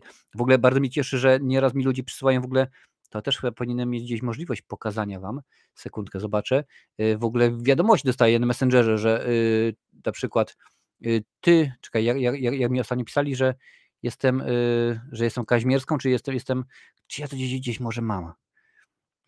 Aha, mam, proszę bardzo, zaraz wam też pokażę, jak mi piszą, żebym się nie łamała, bo ja jestem Roxana Węgiel, albo jestem Natalia Janoszek, albo jesteś taki, albo inny, bo ty jesteś bo jestem Rutkowski, także rzeczywiście czasami jest zabawnie. Obcy Romulus, końcówka świetna, ale to masakra, wielkolud, potwór i to szybki, co stwory i jedzą miast. Nie wiem, patrz, nawet po polsku nie jest napisane. Po polskiemu można by powiedzieć. Królowa życia skończona. Usunąć jej synka z tej coś tam. Dagmara Kazimierska. JPRD, promocja sutenerskiej. A to od razu dawać, od razu mu damy bana, bo takie bluzgi to niekoniecznie bardzo lubię. Stara powinna siedzieć dożywocie. Do pierdla z babą. Co tutaj jest informacja odnośnie tego, że serial What If zakończy się po trzecim sezonie. Dobry nie powinni tego przyciągać na siłę, zresztą jak drugi sezon był słabszy. Bo no widzicie, akurat tutaj chodzi o to, że jest zablokowane słowo. To głównie jest zablokowane są słowa, albo YouTube uznaje, że to, co jest napisane, jest nieodpowiednie. Patolka lubi oglądać Patolkę. Rutkowski o Dagmarze Kaźmierskiej. No pewnie, że tak. Siebie warci TVN i ona. Przestępcy. No pewnie, że są przestępcy, wiadomo. Roland Emmerich twierdzi, że fabuła do kolejnego Dnia Niepodległości. W sumie jestem ciekaw, co wymyślili. Im bardziej szalone, tym lepiej w końcu skopiemy Dubska kosmitą. To będzie chodziło o Dubska, no ale to YouTube czasami jest nadpobudliwy. Rutkowski to stary milicjant i ZOMO i wcale nie jest lepszy od tej mamy. Takie samo. W ogóle zabawne, że to wszyscy mówią, że myślą, że to jest kał, a tak naprawdę facet, który wymyślił tą emotikonkę, to powiedział, że to jest lód czekoladowy. Panie i panowie, no to różnie z tym jest. Musicie sobie wymyślić. Dagmaro, pan Rutkowski zakręcony, coś mu trybi w główce, nie zatrybiły. Dagmaro, a tobie się w głowie mało? Następna mama. No widzicie. Także to jest czasami zabawne. Teraz wam pokażę kilka informacji, które dostałem właśnie od różnych osób, gdzie no to się okazało, że to ja jestem tą osobą. Popatrzę, jakieś są pytania do was. Marcin, usuń mnie z ponadprogramowego, wolę uczestniczyć w losowaniu, zawsze jakaś adrenalina. Dobra. Czasem nie trzeba oglądać komedii, wystarczy poczytać komentarze mądrych ludzi. Ja czasami bardzo lubię oglądać, czytać komentarze, wtedy jest naprawdę bardzo, bardzo śmiesznie. Tu jest jeszcze, jest jakiś temat, który wywołuje emocje i ludzie piszą wszystko, co myślą, na przykład za bardzo żyją polityka, co z tego kanału o filmach. No wiesz, tak to rzeczywiście jest. Ja nieraz widzę, jak tam ludzie wrzucają zrzuty ekranu na przykład na Twitterze, czy tam Xie, jak to woli. To jest rzeczywiście masakra. To naprawdę, że mogę wyłączyć to światło tutaj, bo jest niepotrzebne. I czasami to jest po prostu rzeczywiście śmieszne, że oni sobie myślą, że to jest dokładnie odnośnie tego. Słuchajcie, pokażę wam, co napisała mi pani Ola. Co mi napisała pani Ola. Meta, proszę bardzo, tutaj. To jest odnośnie materiału, jaki napisałem chyba Roxana, coś o węgiel, powiedziała się o Kaźmierskiej. Kocham Roxanę za jej talent, jest kobietka pełna podziwu. Pozdrawiam serdecznie i życzę wszystkiego dobrego. No to oczywiście standardowa informacja. Głowa do góry, pani Dagmaro, bo ja oczywiście jestem panią Dagmarą, nie? Automatyczna odpowiedź. Witam, dziękuję za nawiązanie kontaktu, otrzymałem twoją wiadomość i postaram się odpowiedzieć najszybciej, jak to możliwe. Cudownie. Po prostu, no, także jak tutaj widzicie, jest bardzo dużo, z tego to jest usunięta. Tutaj muszę zobaczyć rzeczywiście, bo tutaj gdzieś powinienem mieć pod usuniętymi spam, nie spam. Gdzie to może być? Sekundkę. Reakcje na reklamę, gotowe, wiadomości follow-up, spam nieprzeczytane. Nie. Muszę to wymyślić, gdzie ja tu mogę zarządzanie, reakcje. Ja chyba zacząłem wszystkie usuwać i wywalać, bo rzeczywiście tego było już tak dużo reakcji na reklamę. No nie może być, nie ma reklamy gotowe. Marcin, czy to będzie to? Pokaż mi to. Ale to wyświetl, a nie przenieść do folderu głównego. Niech będzie, przeniesiemy, zobaczymy. Ale usunięto wiadomość. Zawsze ktoś musi łatkę przykleić i jak jest stare przy losie, co by było, nie jest, pisze się w rejestr. Co było, a nie jest, nie pisze się w rejestr. No, jak najbardziej. To jest tutaj. Patrzymy dalej. Ewa. Dajcie tej kobiecie spokój, to jest przeszłość i nic się nie można zrobić. Trzeba patrzeć w przyszłość, wszyscy coś mamy na sumieniu. No elegancko, wszyscy mamy coś na sumieniu. Daj już spokój, ja bym pomogła, przeprosiła osobiście, list może. No nie, niech pani pisze list. Patrzymy dalej. Magdalena. Ale to nie. Darek, a to też nie. Aha, to jest dobra. Patrycja. Dobra. No nie ma, panie i panowie, nie mogę znaleźć więcej w tym momencie i nie będziemy chyba rzeczywiście. Tutaj w ogóle jedno jest, tutaj nie mogę wam pokazywać, bo motyw był taki, że osoba. Cześć, czy mogę prosić o twój adres mailowy? Niestety nie mogę znaleźć, a chcę skontaktować z tą odnośnie kanału i to właśnie chodziło o to, że osoba chciała, żebym przeprosił właśnie za te wszystkie rzeczy. No ale to jest różnie. Także czasami, panie i panowie, ja nawet to w sumie chyba kiedyś na Facebooku publikowałem, więc jeżeli chcecie zobaczyć, to musicie sobie wejść tutaj i sprawdzić, ale czasami było tak, że po prostu publikowałem te informacje i takie się rzeczy dowiaduję na przykład, że jestem ubekiem na przykład. bo ktoś myśli, że jak ja publikuję informacje na temat tego, co się dzieje, to że ja rzeczywiście jestem, że to ja jestem Rutkowskim, co nie? Także tutaj widzę, że Sebastian wrzucił komentarz, ale to nie będę pokazywał. Także po prostu jest bardzo, bardzo wesoło.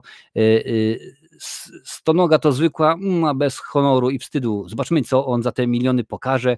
Nie obrażaj Rambo, bo mu do pięt nie dorasta. Bo napisałem, że Rutkowski to jest polski John Rambo. To jest dziwny kraj, promuje się oszustów i przestępców skazanych prawomocnym wyrokiem, pisze Grzegorz. No ale niestety, panie i panowie, tak to jest, że rzeczywiście, że no co tu dużo mówić, promowani są ci, którzy oglądają. Ci, którzy są oglądani. Także jak to jest? Co bardziej woli do kanapek? Mortadele czy papryka szczeciński? Zdecydowanie papryka szczeciński. Miałeś kiedyś problemy z powodu szoru, że ktoś ci groził albo coś? Tak, miałem takie rzeczy właśnie, że ludzie się odzywają na zasadzie ty zamknij mordę, albo stary weź i przeproś w ogóle i tak dalej, albo czemu o tym piszesz, przecież czemu o tym mówisz, przecież to już nie potrzeba i tak dalej. Nie było niczego takiego, wiesz, na zasadzie, że pójdziesz do sądu czy coś, no bo to akurat jest wszystko prawomocne na takiej zasadzie, że to nie jest na zasadzie, że jest to wymyślam takie rzeczy, tylko ja się zawsze opieram o jakieś artykuły, tam powiedzmy onetowskie, jakieś WP, jakieś inne rzeczy, więc to nie jest tak, że sobie coś to wymyślam. Też na Instagram dodałem kiedyś wiadomość, dzień dobry pani, tam jakiś celebryta, że są zainteresowani współpracą, ale to wiesz, to jest, z tym jest różnie, bo ja takich rzeczy, że są zainteresowani współpracą, jakieś firmy dostaję bardzo dużo, wiesz, dostajesz standardowego maila na zasadzie najczęściej to jest po angielsku, nie, tam cześć Marcinowe recenzje, nie to, że Marcinowe recenzje, nie, że no właśnie natrafiłem, to jest zawsze ten sam mail, to na zasadzie Ctrl-C, Ctrl-V, nie, czyli kopiuj wklej, że no bardzo mi się podoba robota, jaką robisz, szczególnie to, co robisz na planie z Predatorem i z rozbitkami i z dzieciakiem, ale widzimy, że masz małe zasięgi, więc my ci możemy pomóc i tak dalej, kup tyle zasięgu za tyle i tak dalej, nie? Ja zawsze od razu je wywalam, bo to jest standard. W ogóle nawet jak dostajesz maila takiego, sprawdzasz od kogo to jest, bo to jest zawsze ważne, od kogo dostajesz. No jeżeli na przykład dostajesz maila, załóżmy jakaś ważna firma, prawda, na przykład pisze, co jest teraz, załóżmy, mówiłem dopiero co o kanale Zero, jeżeli dostajesz coś na przykład Krzysiek, @kanał0.pl, no to wiadomo, że to jest od niego, co nie? A tu wchodzisz nagle w maila od kogoś wysłany i na przykład jest użytkownik 35684 @gmail.com na przykład, nie? No to wie, że to jest ściema jak najbardziej i nie ma takiej możliwości. A na przykład w tym tygodniu dostałem propozycję reklamy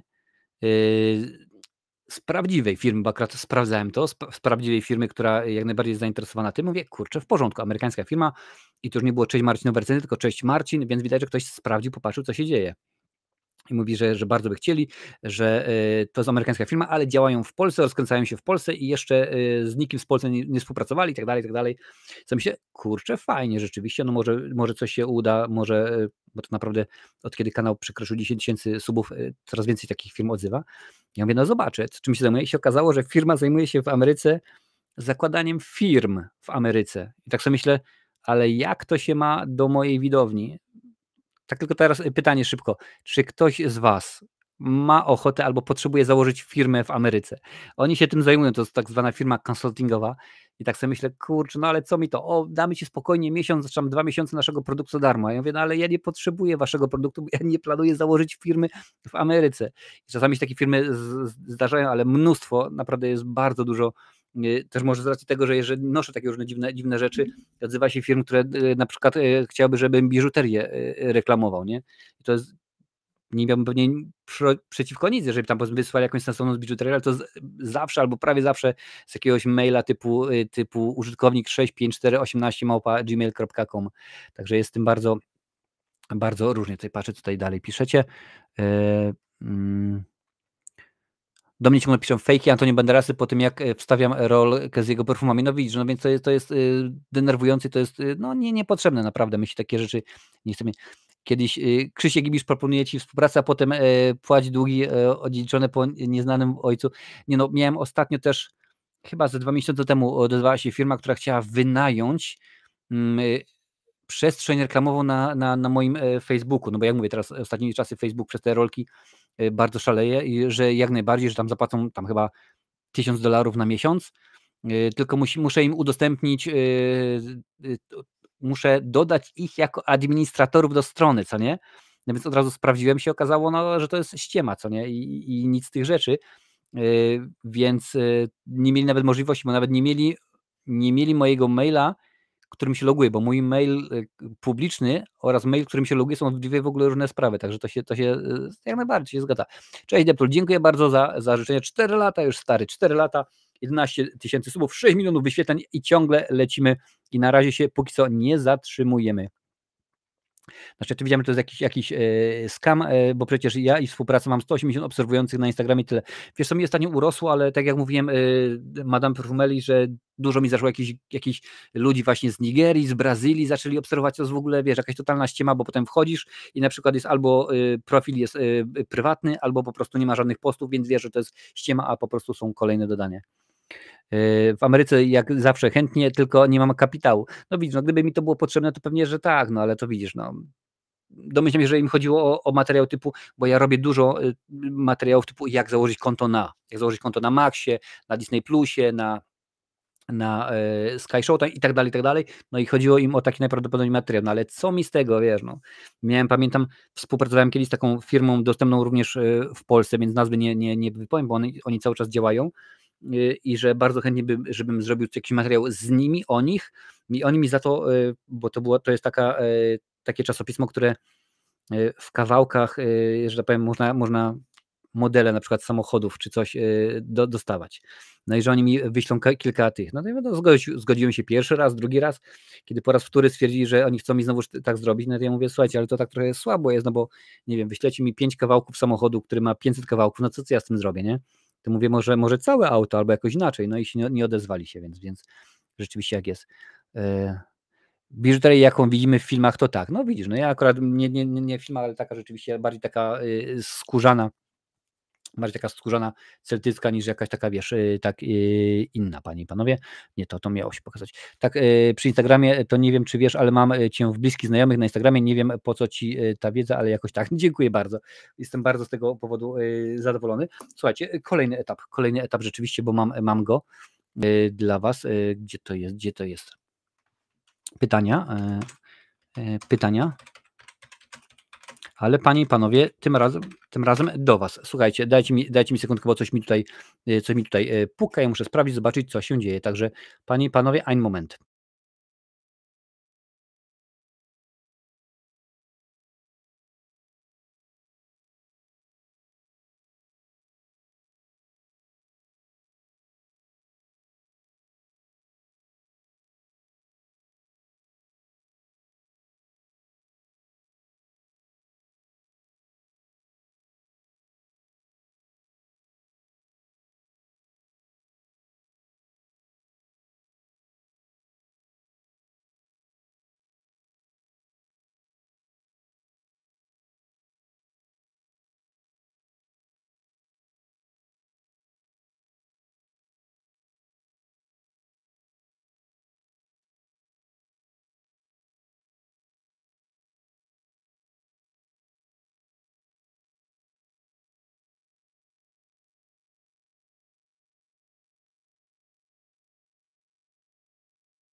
I już jest dobrze, bo normalnie to jest tak, że miga, a teraz po prostu było tylko i wyłącznie ciemno. I już po audio, już jest audio rzeczywiście. Panie i panowie, mam pytanie do was, mam kilka rzeczywiście pytań do was, chciałem was kilka rzeczy zapytać, żebyście mi odpowiedzieli, panie i panowie. Która po pierwsze, który z materiałów, która z formuł, które są, mikrofon włącz, przecież włączone, nie słychać. Jak to nie słychać? Dajcie znać, kiedy słychać, co to może, że nie słychać?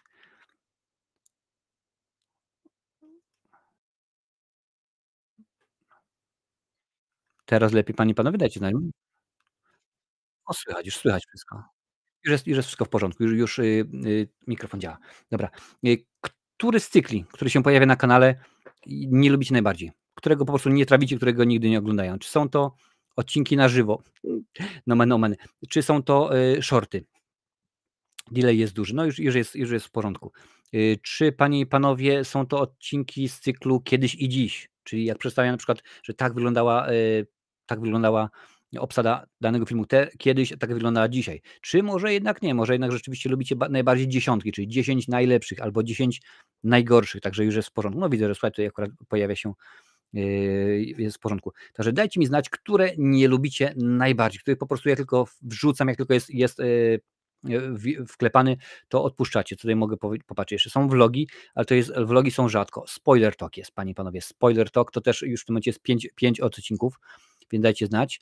Filmowego codziennika nie pytam, bo było 30 odcinków i już nie będzie więcej, to już dziękuję bardzo. To się akurat skończyło, bo się okazało, że wam się nie podoba. Może kultowe horrory, może to wam się rzeczywiście nie podoba. Cześć Krzysztofie, witam cię bardzo, bardzo serdecznie. Co to, panie i panowie, by było, czego nie lubicie, czego w ogóle nie chcecie więcej oglądać? No, dobra, w porządku, że jest spoko, ale na razie pytam o tych, których nie lubicie. Czego nie lubicie oglądać na kanale? Bo jestem ciekaw, jak to właśnie jest z wami. Czy może na przykład informacje o tym, jak założyć konto na platformie VOD na przykład? Coś, co w ogóle was nie interesuje, bo nie używacie platform albo w ogóle nie uważacie, że po prostu to jest zbędne, to jest niepotrzebne. Bluzgane recenzje, to wam mówiłem, jak to jest z bluzganymi recenzjami. Tak tutaj patrzę, co tutaj jeszcze jest. Topki zawsze fajne. Filmowy codziennik bym oglądał, jakby był. No widzisz, ale to nie jesteś w większości, niestety to się akurat nie oglądało. Było w miarę słabo. Nadchodzące transmisje na żywo 7, muszę sprawdzić, tam się rzeczywiście coś, pewnie jakieś stare. Czy może seriale, tutaj widzę, że 37 seriali jest omówionych. Jak to 37? Aż seriali? Tyle odcinków? Terminator, Batman, Ashoka, X-Men, Parszywa Zgraja, Shogun, Echo. A w sumie mogło się uzbierać aż tyle. Patrzę. Chyba najmniej oglądam poradników z tym założeniem kont, pisze Paradox. Okej, w porządku. Ja zazwyczaj omijam te informacyjne filmy, jak założyć konto. Aha, tego nie oglądam u ciebie, bo ja nie potrzebuję. Okej. Topki i live na żywo są spoko. Nie wiem, czy będziesz kontynuować filmy typu teorie filmowe. Teorie filmowe się niestety skończyły, ponieważ nie oglądają się. Nie oglądają się. Zobaczymy, jest w planie, żeby do końca roku zmienić im opis, zmienić miniaturę i tytuł, może wtedy się coś zmieni, ale na razie było nagranych 5 i tam one się wydaje, że każdy odcinek obejrzał po 300, po 400 razy, także rzeczywiście niespecjalnie. Najmniej oglądam shortów, no chyba, że jakiś ciekawy temat. Aha, no to też zależy. Ale to akurat shorty to nie są, o shortach nie jesteście informowani jako widzowie. Jako subskrybenci, dobrze. A który lubicie najbardziej? O, skoro już jesteśmy o najgorszym, to taki, który zawsze oglądacie, nieważne jaki byłby, powiedzmy, film omówiony, czy jaka, powiedzmy, produkcja, co zawsze oglądacie, co na przykład wrzucam na kanał i stwierdzacie, o kurczę, jest, po prostu wjechało, jest kolejna recenzja filmu sci-fi, także dajcie znać, co lubicie i co oglądacie zawsze. Jeszcze omówienia seriali mi nie siadają, ale to wszystko u ciebie w porządku. No z serialami to jest różnie. Zauważyłem, że seriale są oglądane, ale to zależy jak najbardziej już od tego, jaka jest produkcja, bo na przykład Gwiezdne Wojny były oglądane, ale już na przykład z Shogunem było różnie. Live i kultowe horrory najlepsze, nie oglądam kiedyś i dziś, pisze Adalet. W porządeczku. Kultowe horrory lubię i oglądam. Potworne recenzje, ale co z potwornymi recenzjami? Że lubisz bardzo, no fajnie, w porządku. Też się niestety potworne recenzje jakiś czas temu już skończyły, więc tak, to mamy te dwie. Dobra, w porządku. Piszcie, bo jestem jak najbardziej. O, pięknie, kultowe horrory. No, kultowe horrory zostają, na razie się nigdzie nie zmieniały. Oglądam kultowe horrory i recenzje premier. No staram się, żeby premiery przynajmniej raz w tygodniu były. Nawet mam już zaznaczone, co będzie przez najbliższy miesiąc, chyba aż do końca października. Co się będzie pojawiało. Kultowe horrory, recenzje bieżących filmów. Top 10 czegoś tam, albo tego, czy danego reżysera. Możliwe, Lancer, że powstanie właśnie coś takiego. Zastanawiałem się nad tym od jakiegoś czasu, żeby zrobić na zasadzie, i o tym wam mówiłem chyba wspierającym na live'ie prywatnym, że zrobić na zasadzie miesiąc danego twórcy, że powiedzmy na przykład, no nie, na przykład powiedzmy, że w październiku będę co poniedziałek, na przykład tam co sobotę, nieważne, omawiał jeden film Stevena Seagala. Potem w listopadzie będę omawiał jeden film Wes'a Cravena. Potem i tak dalej, i tak dalej. Tam powiedzmy na przykład jedną komedię, jaką wybiorę, na przykład powiedzmy, że grudzień będzie miesiącem komedii i wybieram, że pierwszego tygodnia będzie komedia Braci Maros, potem komedia Mela Brooksa, potem komedia Barei, a na koniec skończę to powiedzmy komedią Machulskiego, więc coś takiego też jest brane pod uwagę.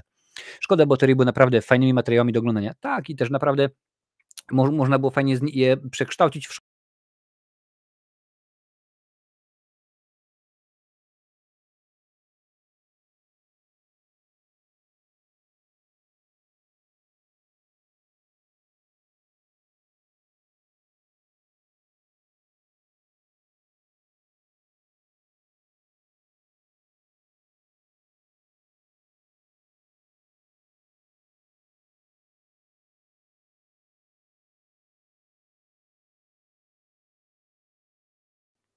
Coś jest nie tak. OK, w porządku tutaj. Czy jest gra i trąbi? Wyłącz to. Jest chyba, mam nadzieję, że już jest w porządku. Ja najbardziej lubię kultowe horrory. Komentarz do filmu. Oczywiście na pierwszym miejscu będą live, bo stało się mój punktem niedzieli, który muszę lubić. To jest ważne akurat, co powiedziałeś teraz, Wiktor, komentarz do filmu, ponieważ ja wam mówiłem, panie i panowie, chodzi oczywiście o poprzedni kanał, gdzie to oglądaliśmy filmy i komentowaliśmy na bieżąco filmy, na takiej zasadzie, że oglądaliśmy film i sobie spokojnie go komentowaliśmy. I nie było to zbyt dobrze odbierane, ale ostatnimi czasy mnóstwo kanałów właśnie zaczęło to robić. Ja wam mówiłem, że możliwe, że wtedy, kiedy wystartowaliśmy z tym jakieś 2-3 lata temu, było za wcześnie, bo to było popularne za granicą, na zachodzie, ale w Polsce jeszcze nie. Teraz zauważyłem na przykład duże kanały, jak właśnie kanał sportowy czy kanał Zero, zaczęły to robić, chyba OMB też zaczął właśnie robić, oglądać film z widzami i komentować. Możliwe, że do tego wrócimy, wiecie, że rzeczywiście już w tym momencie jest pora na to, że już ludzie się przekonali do takiego typu live'a, do takiego typu rozrywki, że możliwe, że one wrócą. Więc zobaczymy. Ja bym oglądał na przykład top filmików Tima Bartona. Wiesz, to akurat jest różnie. To nie jest zależne ode mnie, bo to jest, jak mówiłem, te dziesiątki powstają na bazie tego, co ludzie oglądają na YouTubie. Przez miesiąc filmy Seagala omawiać, zwłaszcza te ostatnie, co robi w Rumunii czy w innym Pakistanie. Nie, no jak byłyby omawiane, to powiedzmy pewnie pierwsze 4, co nie, bo to były najlepsze, także jakoś tak to by wyglądało. No ale dokładnie wiesz, o co chodzi. Myślałem, że znowu internet nawala. Nie, coś tutaj rzeczywiście ten restream, no zobaczymy, bo chyba mi się kończy mi się subskrypcja restreamu dziś tak za 2-3 miesiące, będziemy pewnie kombinować. Słuchajcie, kolejne pytanie do was, panie i panowie, muszę sobie tutaj wrzucić, żebym wiedział, że to cały czas pytania są do was. Co byście zmienili? Co byście z kanału ogólnie, nie mówię tam jakaś poszczególna rzecz, co byście z kanału usunęli, co byście zmienili, co byście dodali, czego na przykład brakuje, czego jest za dużo. Jedna, na przykład 2 rzeczy, które możecie dać znać. Powrót komentarzy, na to czekamy. Zobaczymy, różne takie, wiesz, mówię, bo sprawdzałem ostatnio, no wiadomo, siłą rzeczy na kanale sportowym oni komentują mecze, tak, no to ale widziałem, że jest dosyć fajnie. OMB, o którym wspominaliśmy wcześniej, czyli Oh My Bloody, ogląda filmy, też ostatnio chyba oglądał Obcego po raz wtóry. Ja pamiętam, że oglądaliśmy Obcego drugiego razem z Lincolnem, bo on jest wielkim fanem rzeczywiście Obcego, no to było, więc możliwe. Zobaczymy, no teraz wiesz, pora jesienno-zimowa, więc noce długie, zobaczymy, jak to będzie wyglądało. Ja bym chciał powrotu, oglądamy i komentujemy, dalej wracamy do tych komentarzy, szczególnie teksańskie masakry i Hellraisera. No zobaczymy, no to zawsze jest jakiś pomysł, bo ja sobie oczywiście będę te rzeczy sprawdzał za chwilę, nie teraz, ale za chwilę. Więc piszcie mi, co byście jeszcze chcieli, panie i panowie, zmienić, a ja tylko w międzyczasie, no bo oczywiście wiadomo, że przypomnę, że dajcie łapę w górę, niech się niesie algorytmowi, a przy okazji sub i dzwonek z opcją wszystko, wtedy będziecie poinformowani, miejmy nadzieję, za każdym razem przez YouTube, ale z tym jest różnie z tym jest rzeczywiście, dlatego czasami proponuję, bo co prawda my nadajemy na różnych platformach, bo w tym momencie jest YouTube, Facebook, Twitch, LinkedIn i Instagram, ale proponuję, żeby się tam gdzieś zapisać na jakiś Discord czy jakąś inną grupę na Facebooku, bo wtedy rzeczywiście tak jest. Już tutaj patrzę. Ja bym dodał tobie, Marcin, piękną hostessę. Co, ja ci już taki piękny nie wystarczę? Zobaczycie. Tak wam tylko powiem. Za miesiąc już taki piękny nie będę. Obcy 3 Director's Cut. The Fragmentor. Witam cię bardzo serdecznie. Kiedy, gdzie? Chyba tylko i wyłącznie Obcy 3, wersja reżyserska. W Fragmentorze była omawiana tylko i wyłącznie przy okazji recenzji, ale chyba nie była nigdy robiona, powiem ci, materiał, nie kiedy, tylko komentarz. Ja pamiętam, że nawet jak z Mają oglądaliśmy, to wybrałem i oglądaliśmy właśnie tą wersję reżyserską, że tak powiem, assembly cut tak naprawdę, ale powiedzmy, że reżyserską, a nie oglądaliśmy tej studyjnej, mówimy, bo Maja, ta studyjna jest beznadziejna, się do niczego nie nadaje. Lepiej po prostu wziąć i obejrzeć tamtą, więc zobaczymy. Powiedzmy, The Fragmentor, jak kiedyś będę robił, to dam ci znać, może rzeczywiście wbijesz na kanał i razem skomentujemy będzie wtedy fajnie, bo wiem, że jesteś wielkim fanem Obcego. Ja bym chciał więcej topek, może dodał więcej współprac, live'ów z innymi gośćmi, kanałami. To, co ci mówiłem wcześniej, no w tym momencie jest mnóstwo. Do końca roku będzie rzeczywiście dużo gości, bo to mówiłem wcześniej i Michał Hudoliński, i będzie Ewelina Kasiuba, i Karolina Głogowska, i horrorshow.pl, więc rzeczywiście tych ludzi będzie dosyć sporo.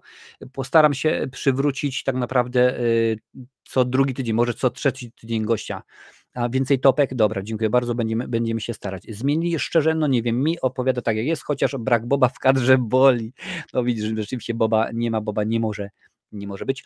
Szczerze nie wiem, co zaproponować, bo te pomysły, co bym ci je zaproponował, to mało kto by je oglądał. Dawaj znać, Jurku, bo czasami jest tak, że rzeczywiście, no chociażby jak z tymi komentarzami, wyszliśmy do przodu o trochę, nawet pamiętam, że z Nachora, jak skomentowałem tego ostatniego, to też on w tym momencie w tysiącach tam chyba ma wyświetleń, więc jak najbardziej. Znów akcja Movember. Wiesz co, nie jestem jeszcze do końca przekonany, czy to będzie Movember, czy nie, bo pamiętaj, że robiliśmy Movember, to jest listopad, potem zaraz mamy live charytatywny, potem jest Wielka Orkiestra, więc zobaczymy. Tak, panie i panowie, no ja wiem, że Lincoln oczywiście, że tak, bo przecież demne. I ten donate to ode mnie. Aha, czyli to ty byłeś tym super, dziękuję bardzo, także dziękuję bardzo, Lincolnie. Top 5 filmów wybranego aktora lub reżysera. Aha, czyli kolejna topka byście chcieli zobaczyć. Dobrze, no to spokojnie, nie ma problemu. Będziemy patrzeć. A słuchajcie, jakie tematy byście chcieli poruszyć, bo no dosyć dawno mi się już wydaje, nie mieliśmy takiego żadnego odcinka, gdzie było na początku powiedzmy pierwsze 20 minut informacja o tym, co się dzieje w świecie filmu, a potem rozkminiałem jakiś konkretny temat.